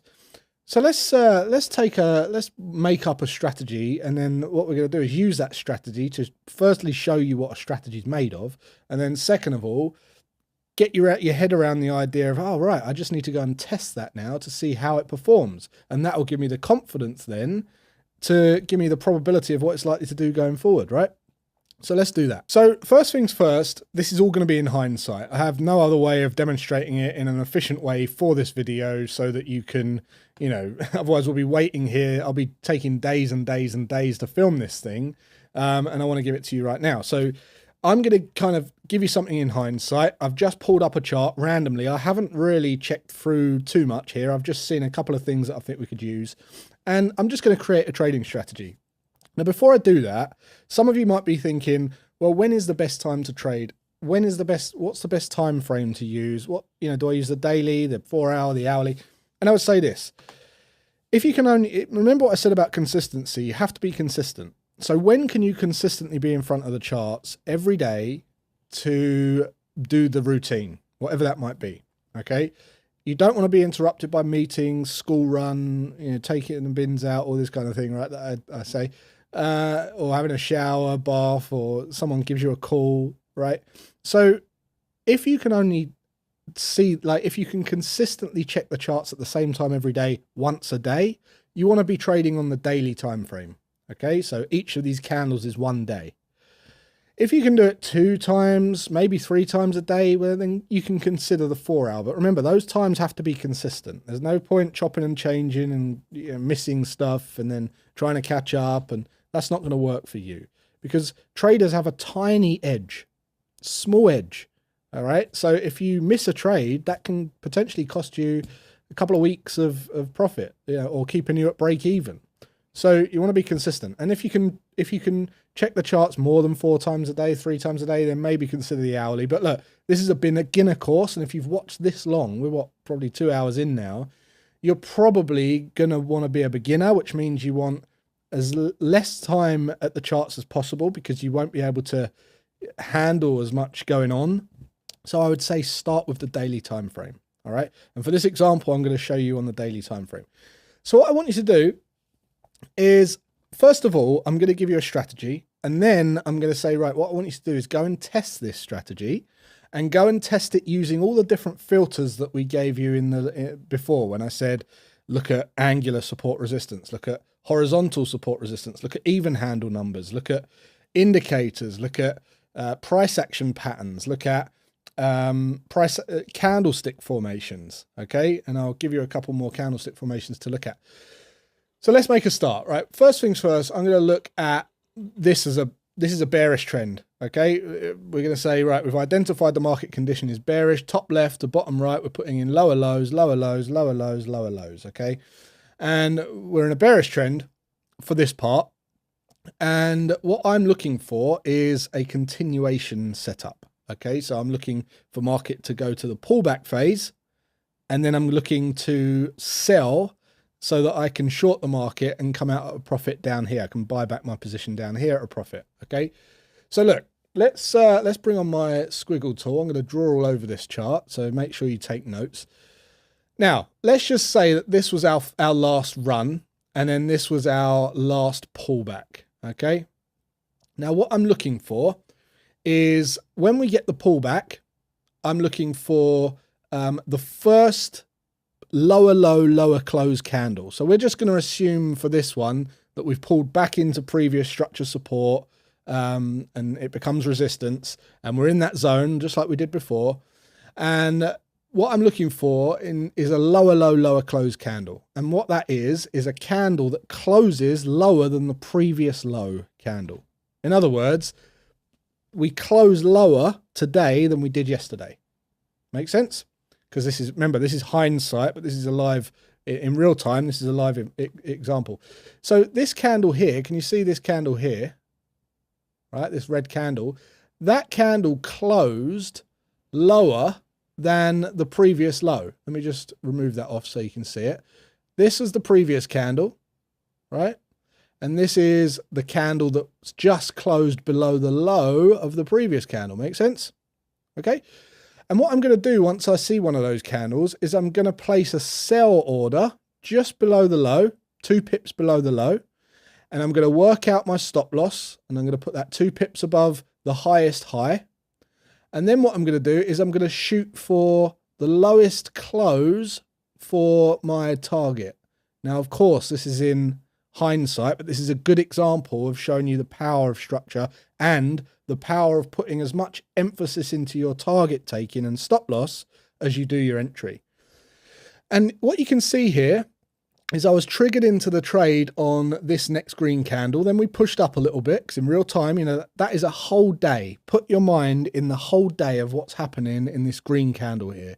We've pushed down, triggered into the trade. We've then pushed all the way up and we've gone into the red, about 50% into our stop loss. Okay, imagine that. Imagine your mindset, right? Then we've closed up here, higher than we closed like the previous day high. So that's it. That's it for the night. We've closed, then we open again at 10 o'clock in the UK or 1 minute past 5 in the US or whatever, right? And we're on to the next candle. Now the next candle starts to push down and we close down here. Great, but we're still like our entry, right? And then the next candle, we have a big bearish momentum candle, then another one, then another one. Okay, and then 6 days later, or 7 days, 6 days later, we actually hit the target. But look what happens when we hit the target. We respect that level because it's previous structure support, and we hit it, we pause, and then the market rockets, rallies straight up. So this is the importance of putting an emphasis into where you take your targets. Don't be greedy. As it is, this is like a 3-to-1 reward to risk profile, which is amazing because if we risked $100, we've just gained $300 on this trade, right? But in real time, will you have the mental ability and the psychological kind of strength to stay in this trade and capture those targets, or would you take targets early? And if your answer is I'd take targets early, you're not ready to trade. You know, that's something you really have to master. You have to let your profits run and cut your losses early. You don't want to cut your losses early, cut your profits early, because you know, you have to be, if you do that, you have to be right a hell of a lot of the time. Make sense? The shorter your target and the shorter your reward to risk profile, the more trades you need to be, you know, right on. If you're right 50% of the time and you've got a 1-to-1, you're not going to be profitable. Make sense? So in this one, it worked out, but I just wanted to walk you through, you know, that whole process of visualizing being in this trade in real time. This one worked out. So remember the rules. We wait for the pullback phase.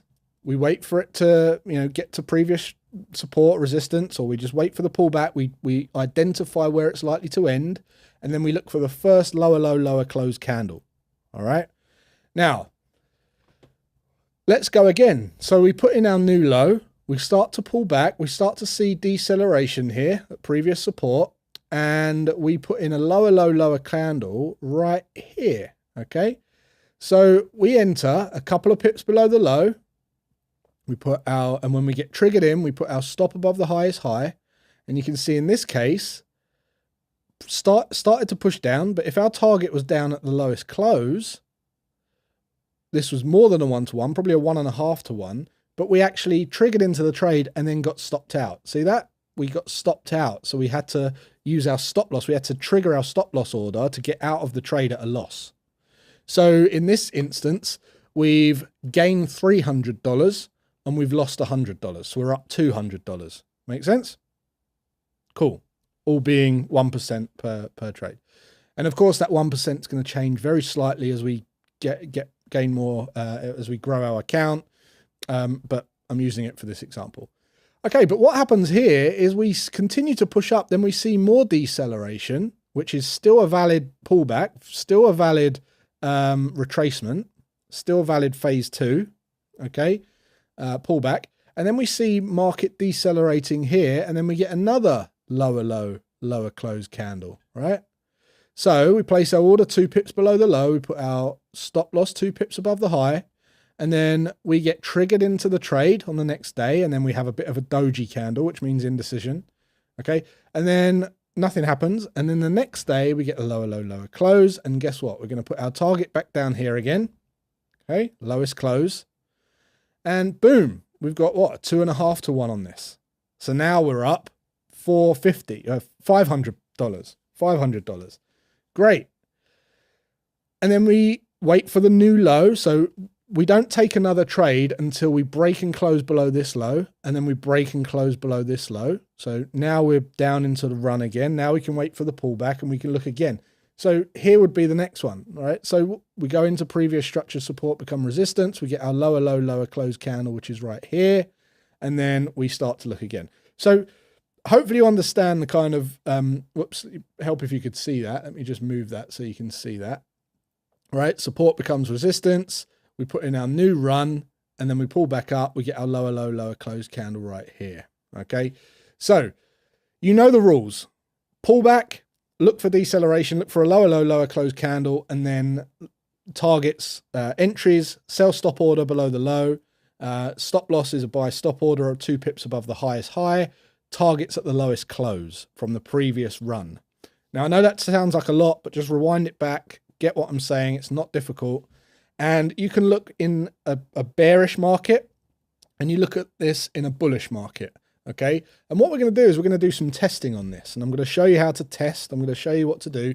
But when you're testing it, I want you to pay attention to bullish market, bearish market, okay? Do one for bullish, one for bearish. You can do the same pair, same market. But what I want you to make a note of is making sure you got the right market condition, making sure you got the right, phase, the pullback phase. And then I want you to take note of whether there's deceleration in price action. Maybe use a Fibonacci indicator just to monitor where it pulled back to on the Fibonacci. Maybe look at support and resistance, and then how many touches of support and resistance previously, and did you have angular support resistance in a shorting market or angular support in a bullish market? And then did you see price decelerate? Was there a pattern in price there, or was there a candlestick pattern? Was there a high test candle wick, or was there a doji, or was there a lower low, lower close? Okay, of course there's a lower low, lower close because that's the one we're using for this particular strategy, but notice if there was any other clues, like an indecision candle just before, like we had on this one, or where was it? Where we had it on this one. Was there one just before it, or was there any other clues that you can glean? So I want you to have a go at that. I'm going to show you now how to, have a little spreadsheet set out so you can go and test, and what to record so that you can efficiently start to get excited about, these strategy developments and how you can really use these patterns. We've just found a few there just without really looking, and you can go and test these. And the beautiful thing is this: everyone says trading's risky. Well, it's actually the least riskiest business I know, because what other business is, one, just you, so there's no other external factors that can play a part in whether you make profit or not. Two, you've got historical data research like this that gives you certainty in what's likely to happen next before you've even spent a penny in the markets. You know, you could really sit here for 6 months developing and testing systems before you've even spent a penny in the market, and then go, do you know what? I've got a 67% strike rate. You know, this is going to potentially generate a 28% return per year on this one strategy. You know, amazing. Now I'm going to start funding my account, and you have the confidence to do that. Then most traders, the first question is, oh, how much do I need to trade to start? Or let me just get in on this trade, and they don't know what they're doing. There's no need to do that. That's why it's got a bad name. That's why it's seen as risky. I don't want you guys to do that. So let's build a little spreadsheet so that we can test this. I'll use this example and I'll show you what we're going to record on the spreadsheets. Let's do that. All right, so now what we're going to do is we're going to take what we just learned and we're going to try and do some testing. All right, now there's no wrong or right way of doing this. If it's your first attempt, I just want to open your mind to this stuff. I just want you to understand the process that traders have to go through to get a profitable system and have confidence in their system and then go and trade live, right? And I just want to reinforce again and say, this is all we've got to go on. As traders, the only thing we need is mental strength to trade a system where there's no real knowing of what's going to happen in the market. Any of these traders out there that tell you that you can make a set amount of pips per week or a set amount of money per week is rubbish. No one knows what's going to happen next. The income comes in sporadically. We're focused on overtime profits, okay? So with that being said, all we've got to go on is historical data to give us that calmness of the probabilities of what's likely to happen. And the importance of doing this stuff, you know, is firstly, we need to know what's likely to happen next, okay? Because that's all we got to go on. Two, when was our, you know, longest drawdown period? When did we not make money for the, you know, how long did that last? Or what was the most amount of money we lost in any one time? Or what was the biggest gain that we got in any one time? And all of this information feeds our brain with information that keeps us calm. Because if things aren't going well and you've just taken 3 losers in a row, you can look back at this and say, well, actually, you know, every August this seems to happen. So this is perfectly normal. And it keeps you calm and you just continue to trade the plan. Because the moment you break the plan when you're trading is when you lose consistency, and that's when you're not going to come out on top.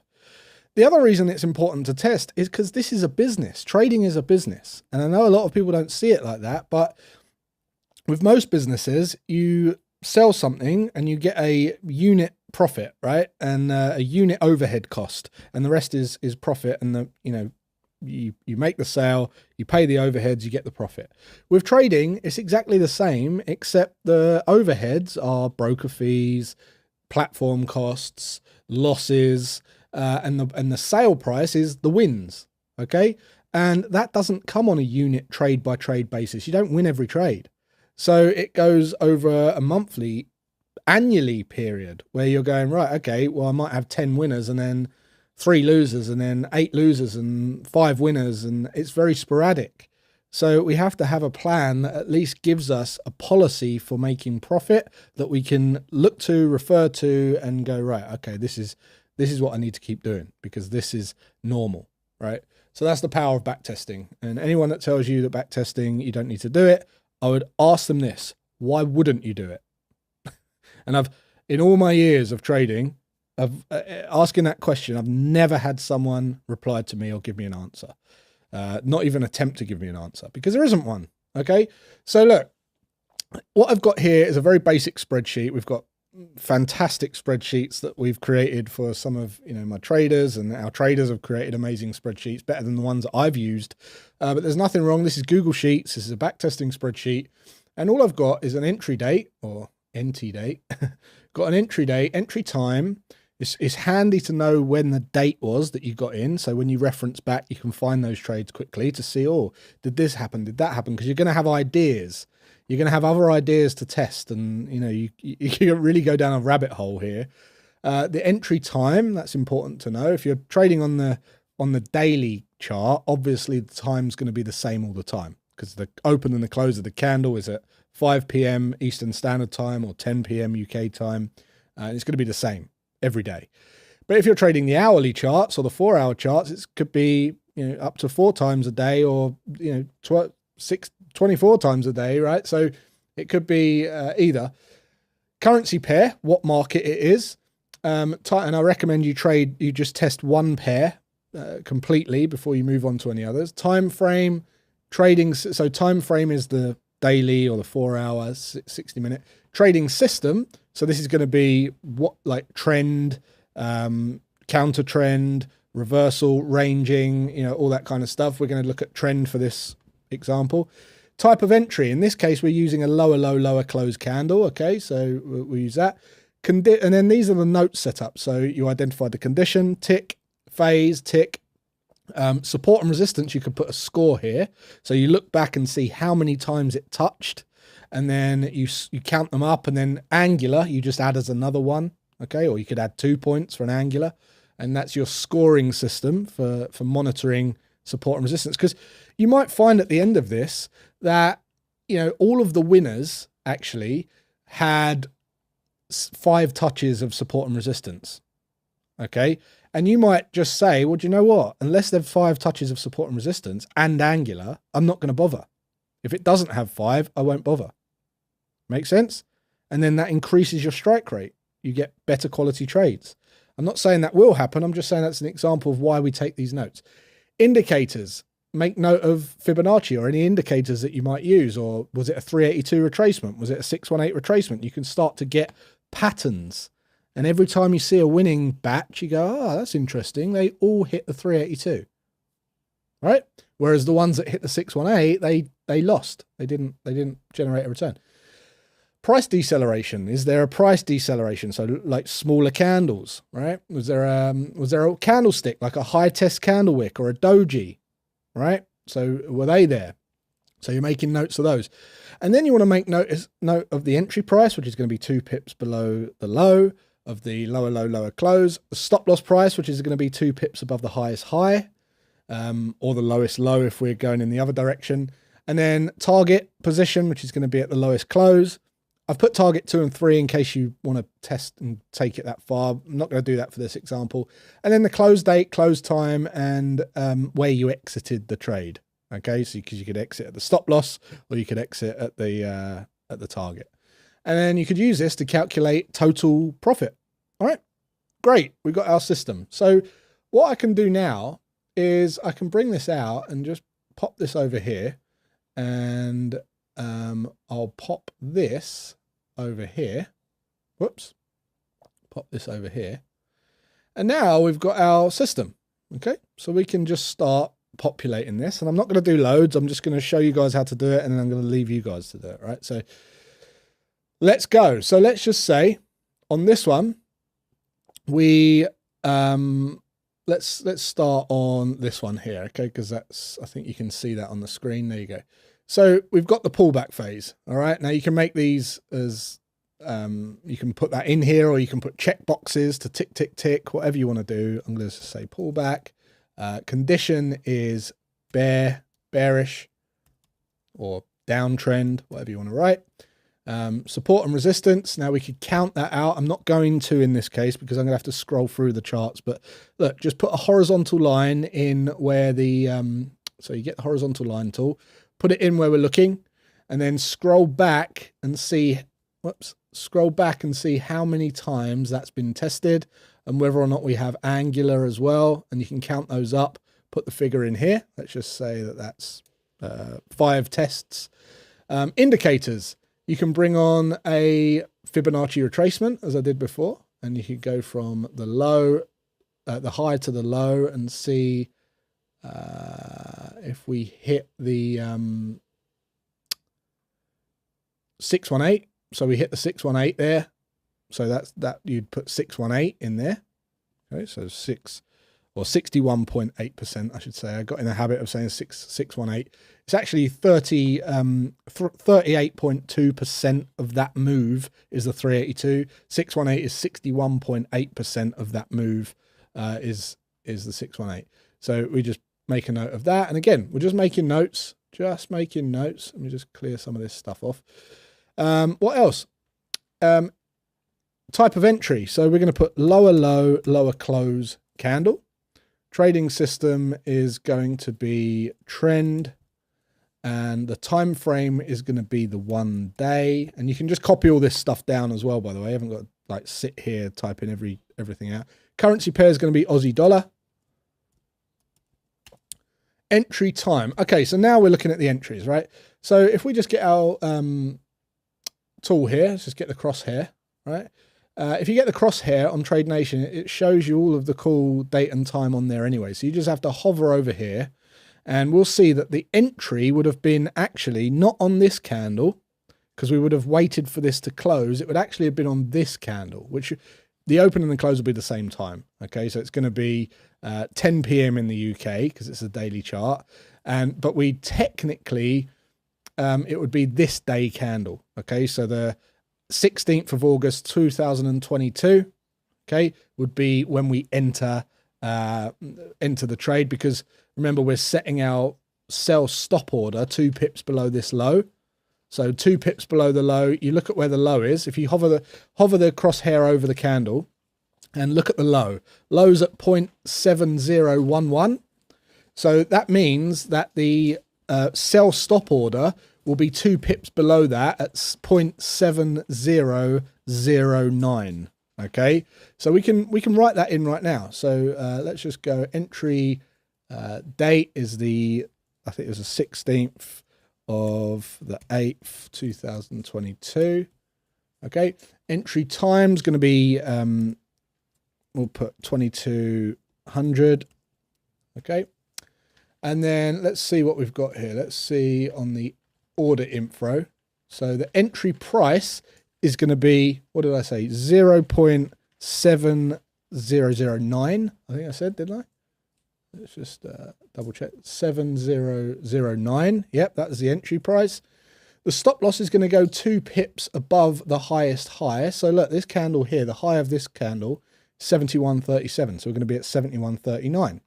So 0.7 what was it? 7 high is 71.37. So 71.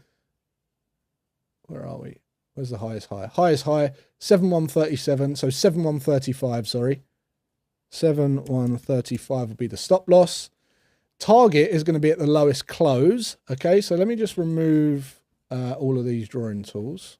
So just get rid of all of this, get rid of this, get rid of this, get rid of this.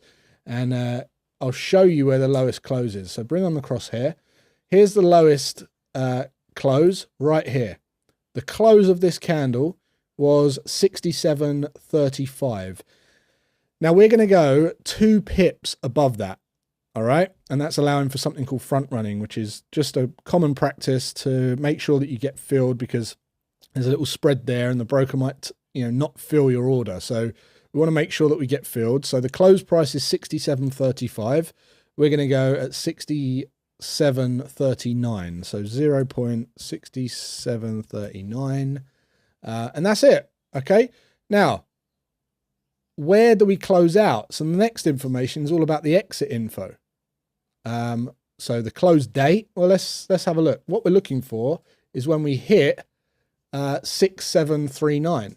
Okay, so I'll just put a horizontal line in here, and 6739 or 6735, whatever it might be. You can see that we hit here on this candle here. So if I bring back my crosshair, you can see this candle right here took us out, hit the target, and we hit that on the 6th of September. So 6th, 9th, 2022. So we got in on the 18th or 16th of August, and we got out on the 6th of September. So that's 3 weeks in a trade. Okay, again, think about what that is actually like in real time. 3 weeks in one trade on this one pair. Now you can trade multiple pairs and you can test multiple pairs and you'll have much more activity, but this is just this one. That's 3 weeks for the trade. Close time is going to be 10 p.m. Okay, so 2200. And then the position 1 exit is going to be at that price. So we just want the price of that. So it's going to be the target, 67.39. Okay, so 0.6739. And then you can put a little sum down here to calculate whether it was positive or negative, and you can calculate total pips, total profit, etc. I'm not going to do that here. I can do that later on, but that is basically it. So now if I just bring this across, you can see that we've got our entry date, entry time, pair, the time frame, the trend, this type of system, which is a trend in direction of the trend. Type of entry was a lower low, lower close candle. We've got a bearish condition, yep, tick. We've got the phase, pullback, tick. We've got the 5 tests of support and resistance, just as notes. We've got the 618 was tested, interestingly. Price deceleration, you can make a note of that. Candlestick, you can make a note of that if you've got a doji or a high test candle wick or whatever you want to call, shooting star. Some of you might be familiar with different candle names. Just observations. Tweezer tops. And then did you see price deceleration? Yes or no? And then the entry price, stop loss, target, close date, close time, position exit, job done. So you can go and do this now. I'm not going to go through tons of these things because it's quite time consuming. I don't want to, this video is already about 3 days long. So you go and have a go at this. Let me know you get on in the comments. Let me know if you've got any questions.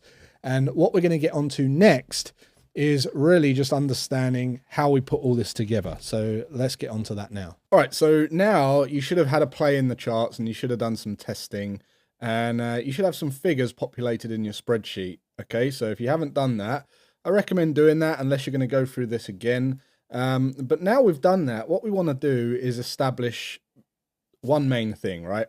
Is the system profitable? And although, we gave you a demonstration of what to go and test, that's a bit of fun. That's not an actual strategy that I have any idea that will produce a profit. It was just getting you into the way of thinking about strategy development, how they're developed. Okay, because if this is the only way you're going to make money is to develop a system. All right, you can't buy strategies off the shelf and then go and trade them into the sunset. You need to know this stuff so that you can tweak them, optimize them, and make them fit your personality. Okay, otherwise you're not going to make money trading them. I know you could give the most profitable trading system to 2 people. One will make money and one won't. All right, so you need to know this stuff. So now what we want to do is it profitable? We just want to know if it's profitable. Now you've probably got a rough idea. You've counted up all of the kind of pips, negative, and taken the negative from the positive, and you've got a figure of positive pips for the period of time that you've tested, which is fantastic. And there's some other data that you could get from this, like how often you're right and how often you're wrong and your strike rate and things like that, right? But I want to kind of give you a little formula here that I think is going to serve you well going forward, particularly if you're going to start really developing this stuff. And I've got some really cool stuff that I want to share with you at the end of this as well that I think is going to help you. So first of all, let's do a positive expectancy formula. Now, not many people know about this. Not many people share this sort of stuff. Unless you're inside a prop firm or something like that. All right, so grab a pen and paper and write this down. First of all, we're going to do a bracket, and then we're going to do 1 plus, open bracket, W divided by L, close bracket, close off that as well, times P minus 1. Now this here is a formula, and you're probably thinking, well, bloody hell, what does that mean? Well, you've got all of this information on your sheet, potentially now, so I'll explain what each of these mean. P is going to be your strike rate, how often you're right, okay? W is your average win and L is your average loss, okay? So it's really as simple as that. So let's just say, for example, that our average winner was $200 and our average loser was $170 because we was just over a 1-to-1. If we plug that into here now, so let's just go 1 plus 200 divided by 170, close that off, times P minus 1. We've now got those figures inside of our formula, right? Well, now let's start to work through this. So let's write this out again. 1 plus 200 divided by 170 is 1.18, okay? Close that off, times P minus 1. We've now got the next stage in the formula. So we now know our average win over our average loss. Make sense? Great. Now all we need to do is add 1, right? Okay, so we want to add 1, this one here, to the 1.8, which gives us 2.18. 0.18. Pretty simple. And then we can times this by P minus 1. Now, P is your strike rate. So when you go through all of the wins and the losses, you might see, well, actually, I'm right 50% of the time. You might think, well, I'm right 70% of the time. Or you might be 55% of the time. Okay, so let's just say 55% of the time. So now we've got 2.18 times 55, or 0.55, because it will be a percentage, and then minus 1, okay, which then gives us 2.18 times 0.55 is 1.2, minus 1 equals 0.2, okay? Now, 0.2 is your positive expectancy. That is your positive expectancy. Now, here's the thing on this. As long as that is above 0, it's profitable, okay? Now, the further above 0, the better, okay? So now you know this. This is how you're going to analyze all of your testing that we're going to do from here on out, right? And I don't want you to get bogged down with the math or, or anything like that. I just want you to understand that this is how you work out if your system has a positive expectancy or not. And we're aiming for one above 0, higher the better. Okay. Now, what I want to do now is go through some demo trades. Because now we've tested, we still don't want to place any money at risk, because why would we? We want to then go and iron out any kind of user errors in the demo market so that we can understand how to place orders. I'm going to show you how to place orders in real time. I'm going to show you how to open a proper practice account, a demo account, so that we can actually have something there as a solid tool for our business that we can go and use so that we get certainty over our future returns and our future results as a trader. Based on our performance. So let's do that now. All right, so before we place a trade, you're going to need a platform, and I'm going to talk to you a little bit about the platform that I'm using here. And whilst this video isn't to kind of be biased towards a broker or a platform or anything like that, because you're brand new, I've had quite a few broker accounts and platforms over the years, and over the years I've come to like certain features and really respect certain qualities of brokers. So the best thing I can do at this stage is just share with you what those are, and I'll start with the brokers. So I use Trade Nation. You can find a link below this video to open up a demo account, and if you contact the guys there, they'll actually allow you to set the amount that you want in the demo account. It's only fake money, but the good thing about that is because you can set a realistic kind of, a realistic figure that you can really feel like it's real and it's realistic, and that will give you some really cool motivation, because it will be kind of as close to your personal situation as possible. You can see here I've got a $10,000 account this is based on, and this is a practice account, this is a demo account, and when you open the account it will look just like this, and you can choose all the different markets. Before I go into the charts and show you how to place orders and all the rest of it, I want to just say a couple of things about brokers. If you're picking a broker, I've done many videos on this. In fact, I did a whole video on my YouTube channel showing you how to analyze brokers and do your investigations and do your research. There's certain things that brokers are known for and got a bad rep for. Some, that isn't justified, to be honest, and some that is justified. So why it's not justified is brokers make money off of you trading, okay? They want you to trade. They want you to open an account. They want you to trade because they make money on that spread. Remember I said that when you go to the airport, they'll buy from one price and they'll sell to you at another price. And you never get when you come back and exchange it back, you never quite get, you never make money on it, or you rarely do from those kiosks, because they're making money, the difference on the price, the bid and the ask, the buy and the sell. And brokers make their money from that. Okay, and there's nothing wrong with that, and that is their model. Now, the reason that is kind of got a bit of a bad rep is because, people try and flog brokers, and they link to brokers, and they say, open an account with this broker, and you don't know where the intention is. You don't know where the motive is, and you don't know whether they've got your best intention at heart. So let me share with you a little insight. One, there's two really main important things that I really think are really important with brokers.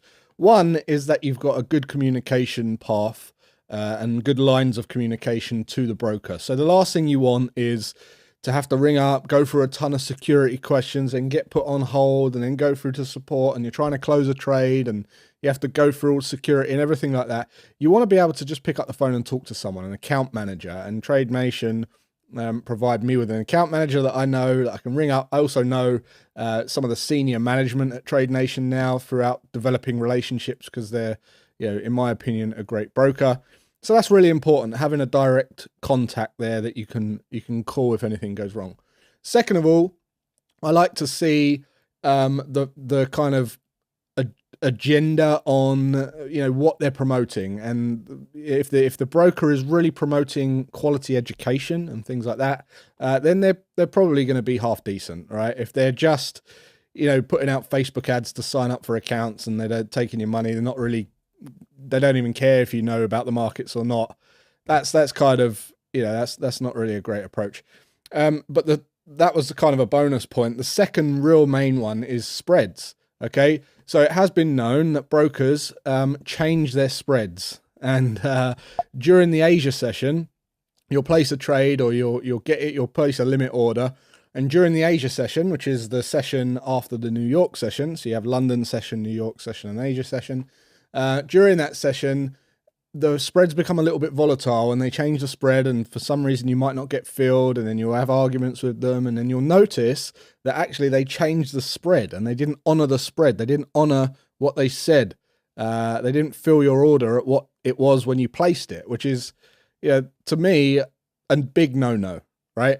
Now, the reason I like TradeNation is because they guarantee fixed spreads. And I've done a test on this on my YouTube channel, and I monitored 6 different brokers, and we looked through the times after the Asia session, and it just stayed on point, right? Whilst all the others were fluctuating. And I did that live in front of everyone. So that just proves a point, right? That I just like to have fixed spreads so that I know what I'm getting in at, what I'm getting out at, what I can project my profit at. And not only that, my back testing is more accurate. I can actually back test stuff with certainty because I don't have to allow for that fluctuation in spread. That's sort of stuff you can't test, but with a fixed spread, you can factor that in, and you can kind of go, right, okay, you can get more accurate figures. So anyway, enough about brokers. One other thing that you should know is there are brokers that have A book, B book, right? All brokers have an A book, B book, and they're kind of, if they think that most traders aren't good.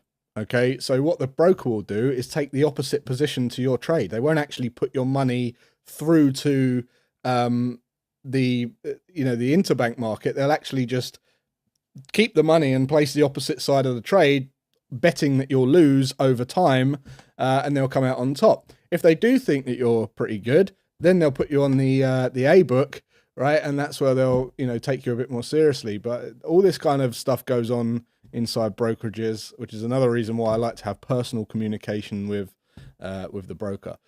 But anyway, we don't have to worry about all that just yet, because we just want to know how to place a trade. So I don't know what broker account or platform you guys are going to use. I would say go and, you know, do your research if you're not going to use TradeNation, but make sure you pick one that's reputable. Or go and watch my video that I did on how to pick a good broker.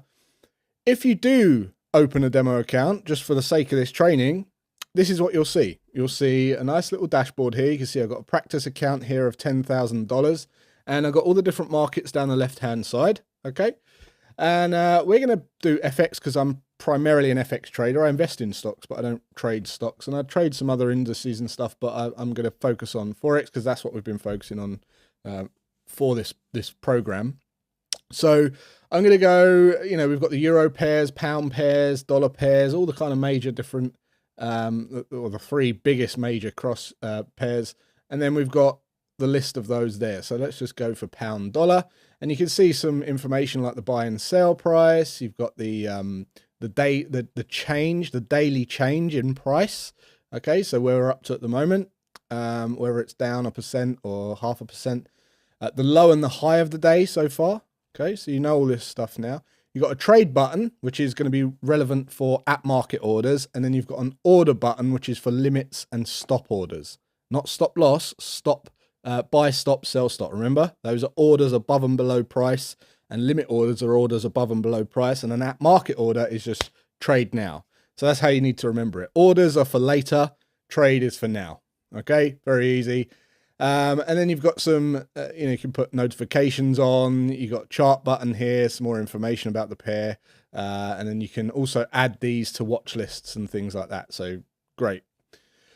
So what we're going to do now is click on the chart button, and I'm going to show you guys how to place a demo trade. And we're going to give you an example using the strategy that we did yesterday. And I'll walk you through step by step on how to place a trade and what all of the little what it all means. So let's do that.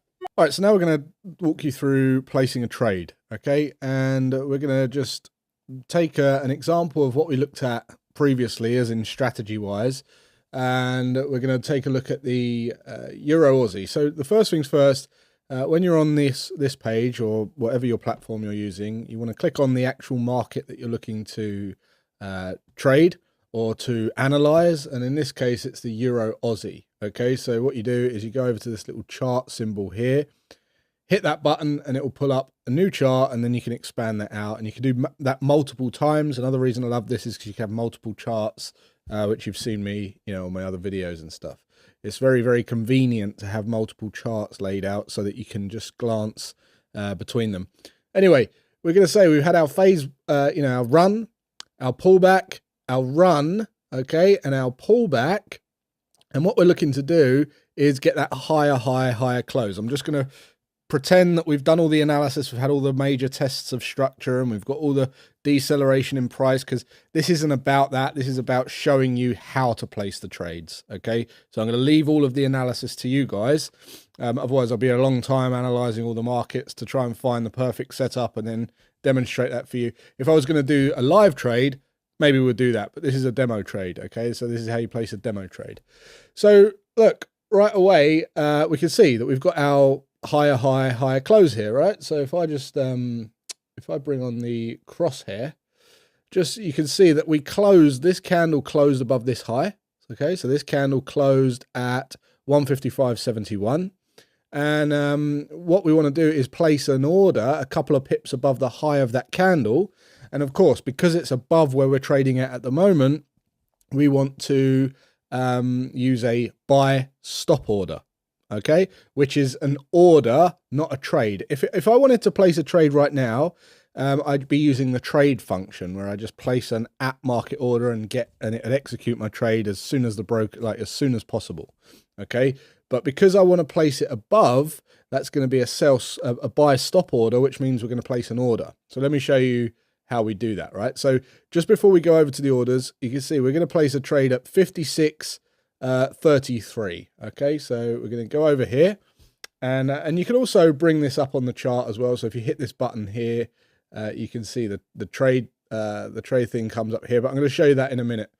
So where were we? 56.33. So we're going to go over to here, Euro Aussie, and we're going to hit order.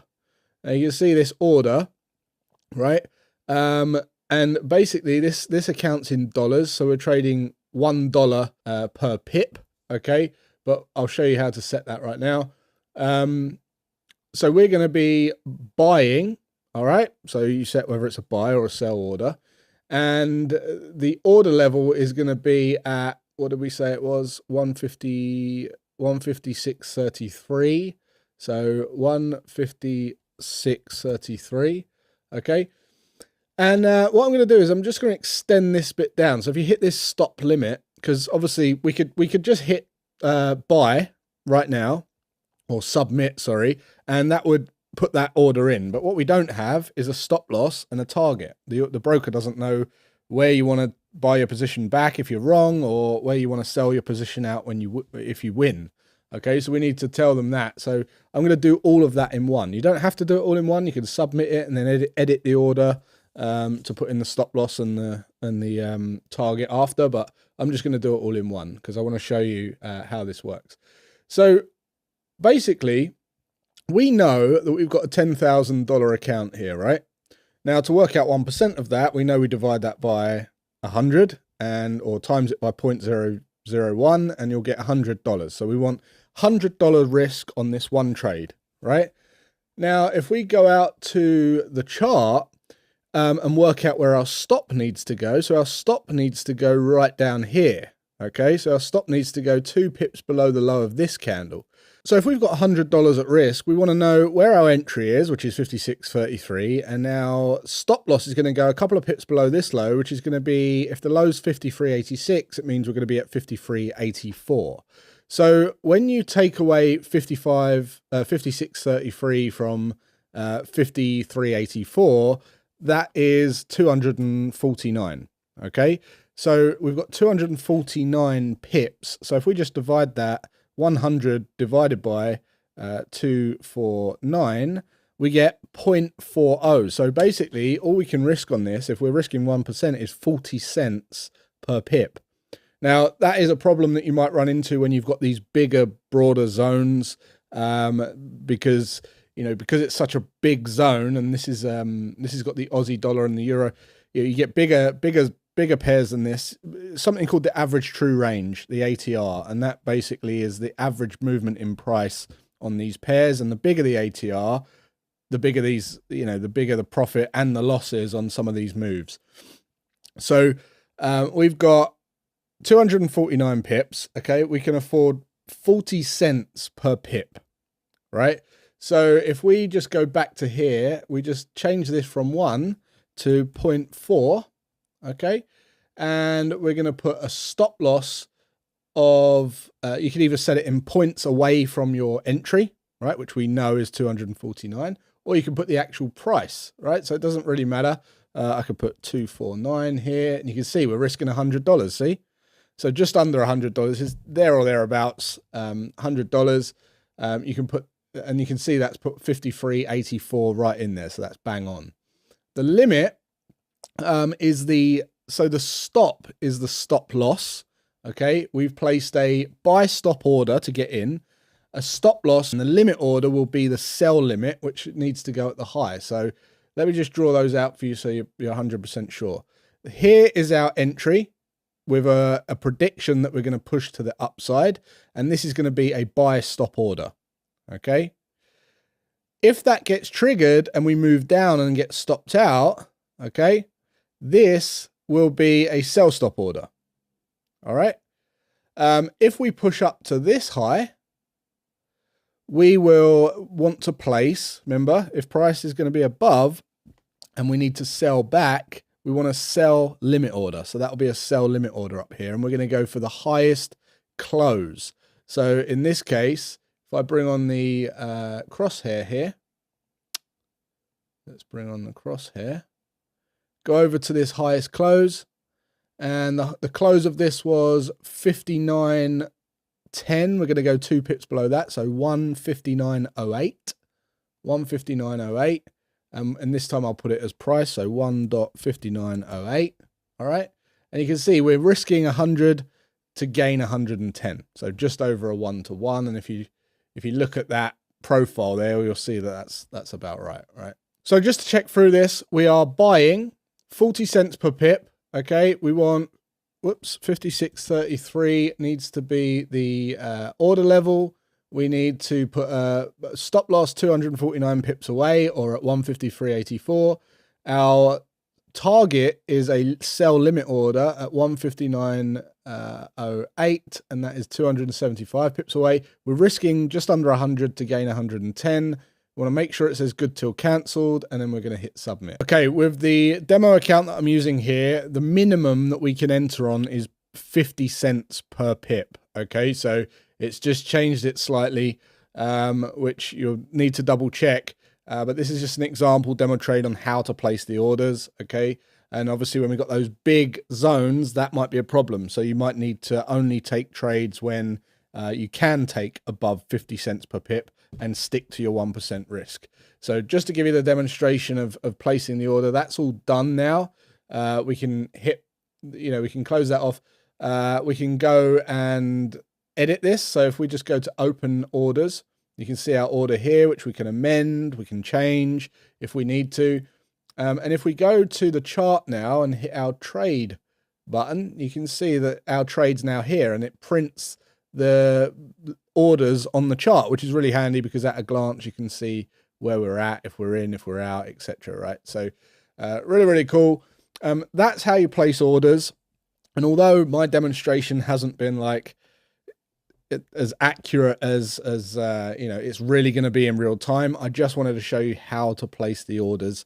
That's how it works. And just to give you another demonstration here, if we just go to I don't know, euro dollar, okay, we'll take a look at the euro dollar, expand that out.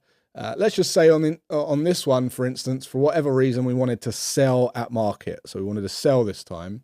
Euro dollar, what you'd do is you go down to here, and instead of hitting order, you'd hit trade. And it would automatically, you know, you put your pip value in. Let's just say it's 0.5 again. Or you could say $1, whatever your 1% is, depending on where you've worked out your stop loss needs to go, etc. And we just hit sell, okay, and submit. And then that will put us straight into a position there on the euro dollar where we are short. So we are now short the euro dollar on this practice account, on this account here. And then you can go and set your stop loss and your targets, because you can just go and edit it. So you just go and edit the order. If I just go to open positions, amend, and you can go and set all the stops and the targets that way. So that's how you place orders. And I just want to reinforce the importance of demo, you know, ironing out any issues with demo, because when I went to college, I trained to be an electrician. And when I went in to do the practical, you went into these booths and they were all set up and installed by like the professionals, and everything was perfect. You know, everything was like plug and play, and it was all designed to be very safe, and it all just worked. However, when I went onto the building sites, that's when you see the nuances, right? That's when you step on the water pipe in the riser and you put a screw through a cable and you get a belt off of a neutral, and you know, all this kind of crazy stuff happens, and that's what you're finding out in the field, right? And electrical apprenticeship, unfortunately, you're doing it at your cost. Whereas in trading, you don't have to. You've got a demo account to find out all those nuances. So making sure that you're au fait with the order placement, you're okay with understanding what type of order and witnessing that spread, and, you know, just playing around with it for free so that you don't risk anything. So I'd encourage you to go and practice placing some demo trades. Once you've got your results and you've got a strategy, go and practice using some demo trades and see how you get on. Iron out any of those user mistakes that you can't test. And then when you're confident in your system and you're confident that you can actually do this consistently, then you can consider funding a real account, you know, with a small bit of money at first, I'd recommend.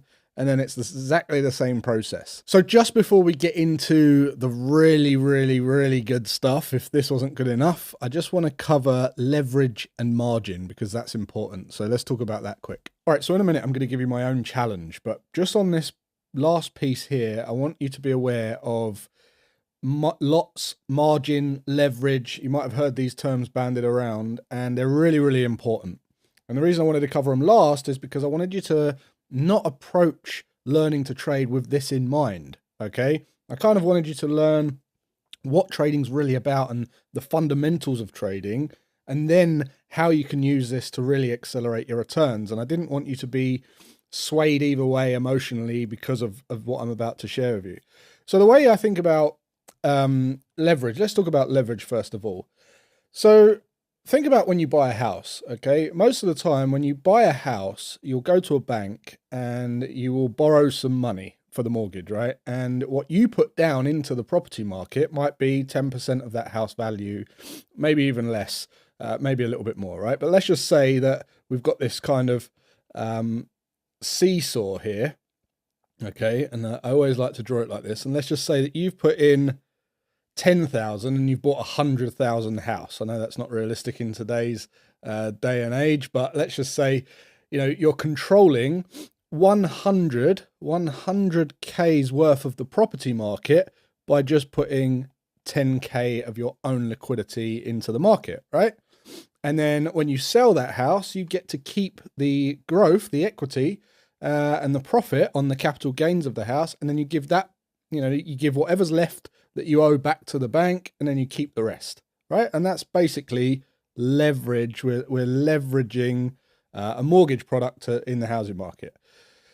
Now, where this is similar in trading is the broker will lend you money to place a trade to control a much larger portion of the Forex market or, stock market. And you might have seen some horror stories on leverage in the with GameStop and all these kind of horror stories where, people got washed out of the market because they were getting margin call. And I'm going to talk about that in a moment. But this is essentially how it works. Forex trading, for instance, is traded in specific amounts called lots. Okay, so 100,000, a standard lot is 100,000 units of base currency.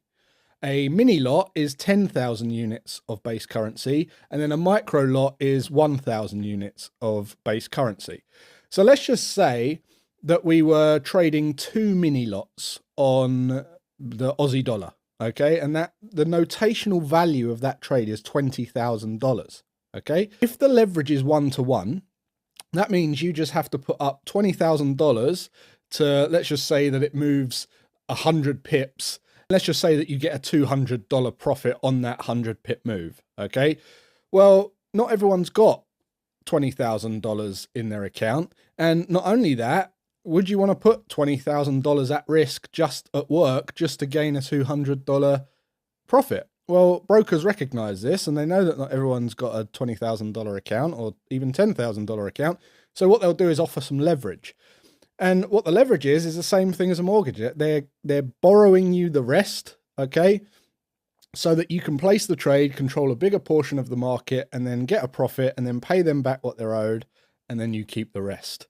Okay, so if the leverage is 100-to-1, which is known to be, that same trade example that I just gave you, instead of having to put up 20,000 for the trade to gain a $200 profit, you now only have to put up $200 and you'll end up with the same profit if we get 100 pips profit. Now, the reason this is a double-edged sword and you need to approach this with caution is, yes, we can earn much more money and we can, the profits are great and we can use it to our advantage, but it's also a double-edged sword because if it goes against us, we can also lose a lot of money. And the way that brokers manage this much of the time is something called a margin. Okay, so basically, when you get into a trade, the bit that you put up and the bit that they put up, the bit that they put up is called the margin. Okay, and they say, okay, we'll put up this much, and we'll match you, say, and if you go below that amount, you need to either put more in your account to to make up for our part of the deal, or we'll close your trade. And a lot of brokers, they just close off trades without you even knowing. That's called a margin call. Okay, when you get notified, and sometimes they just close off your trade. The reason it's dangerous is because this could be infinite. If you keep funding the account and it keeps going against you and you keep funding your account, that's where you end up in a situation like what happened with GameStop, and it's called a short squeeze in the stock market where all the traders are, the market's going against them and they've borrowed money to short the market. And now they've got to keep funding it, covering their position with the broker, or they'll go, until they go bust. And that's a major, major problem. It's infinite downside. So you just need to be aware of that. And one, make sure you've always got a calculated stop loss that's, a fraction percentage of your entire account. Use risk management rules well. Make sure that your broker does have your back and closes off your order and your stop losses and fixes those spreads. Make sure that you understand what you're getting yourself into when you're using leverage, okay? And just, approach it like a professional. If you approach it like a professional, you are going to have better long-term results, sustainable results that won't get you in a bit of a pickle. All right, so over the course of this beginner program, we've been through what to expect, your expectations, what you need in terms of the gear. We've looked at charts, we've looked at platforms, we've looked at brokers. We've also looked at strategy development. You understand what a strategy is, how to develop one, how to test one, how to really make it your own. And then we went into risk management and we went into navigating around charts and placing orders. And hopefully by now you have a much greater professional understanding of how to approach trading so that you can end up on the minority side of being a consistently profitable trader. But now I want to set you a challenge, because you might have seen all these crazy trading challenges around where they've got some kind of underhanded agenda to take your money and give you no real value, with the promise that they're going to fund your account and you pay to get in, and they know that most people don't make it as a trader because they don't teach you anything, and they know that 90% of traders fail. So and then they put pressure on you to actually make money in a set amount of time, which is completely against everything that you need to do as a professional trader, and every professional trader understands that. So I was looking at all these challenges and I thought, I want to set my own challenge. I'm so confident looking around at all the crap that I can take, especially after you doing this, that I can take someone off of the street and I can get them trading consistently profitable on a live account within 30 days. Now, what's more valuable? Punting your money into some broker and some prop desk challenge with the hope of being able to get through and then replicate that going forward, or ensuring that you know how to be a professional trader and you're ready to trade live after just 30 days. So I'm going to host the 30-day challenge. And not only are you going to get around a mentor, which is one of the most beneficial things any person can do to be handheld through their new endeavor, you're also going to learn about how to develop strategies that really suit you, what other indicators that I use that you can use to implement into your strategy to give you an enhanced edge. I'm going to talk about the buying and selling and who you're actually buying and selling from and the dynamics of that, so you understand that better. I'm going to delve deep into the platform and all the features and functions so that you understand how to use the tools that you've got at your disposal like a professional. And then I'm going to talk to you about all of my strategies. I'm going to give you all of my strategies, all my templates, all my watch lists, and I'm going to show you how I trade in trend, ranging markets and reversal markets, as well as using multi-time frame analysis to give me an even more enhanced edge. And I'm going to show you how I build my watch list, how you choose balanced sets of pairs of markets. And my goal is to get you trading live in 30 days. Are you up for it? If you got value from this, the 30-day trader challenge is just going to blow your mind, and it's an absolute no-brainer. And if you've watched this far, this is definitely for you, right? We can both agree on that. So get signed up. It's not going to be one of those crazy things where they charge you thousands of dollars. It's a tiny entrance fee. You're going to come and work with me and the other guys going through the challenge. And I promise you this, you'll learn more and be more professional in that 30 days than you will anywhere else. How do I know? Because I've seen it all. So I hope you found this program valuable. If you've got any questions at all, fire them in. And if you're ready for the challenge, click on the link below, get signed up, and I'll see you on day one. Can't wait.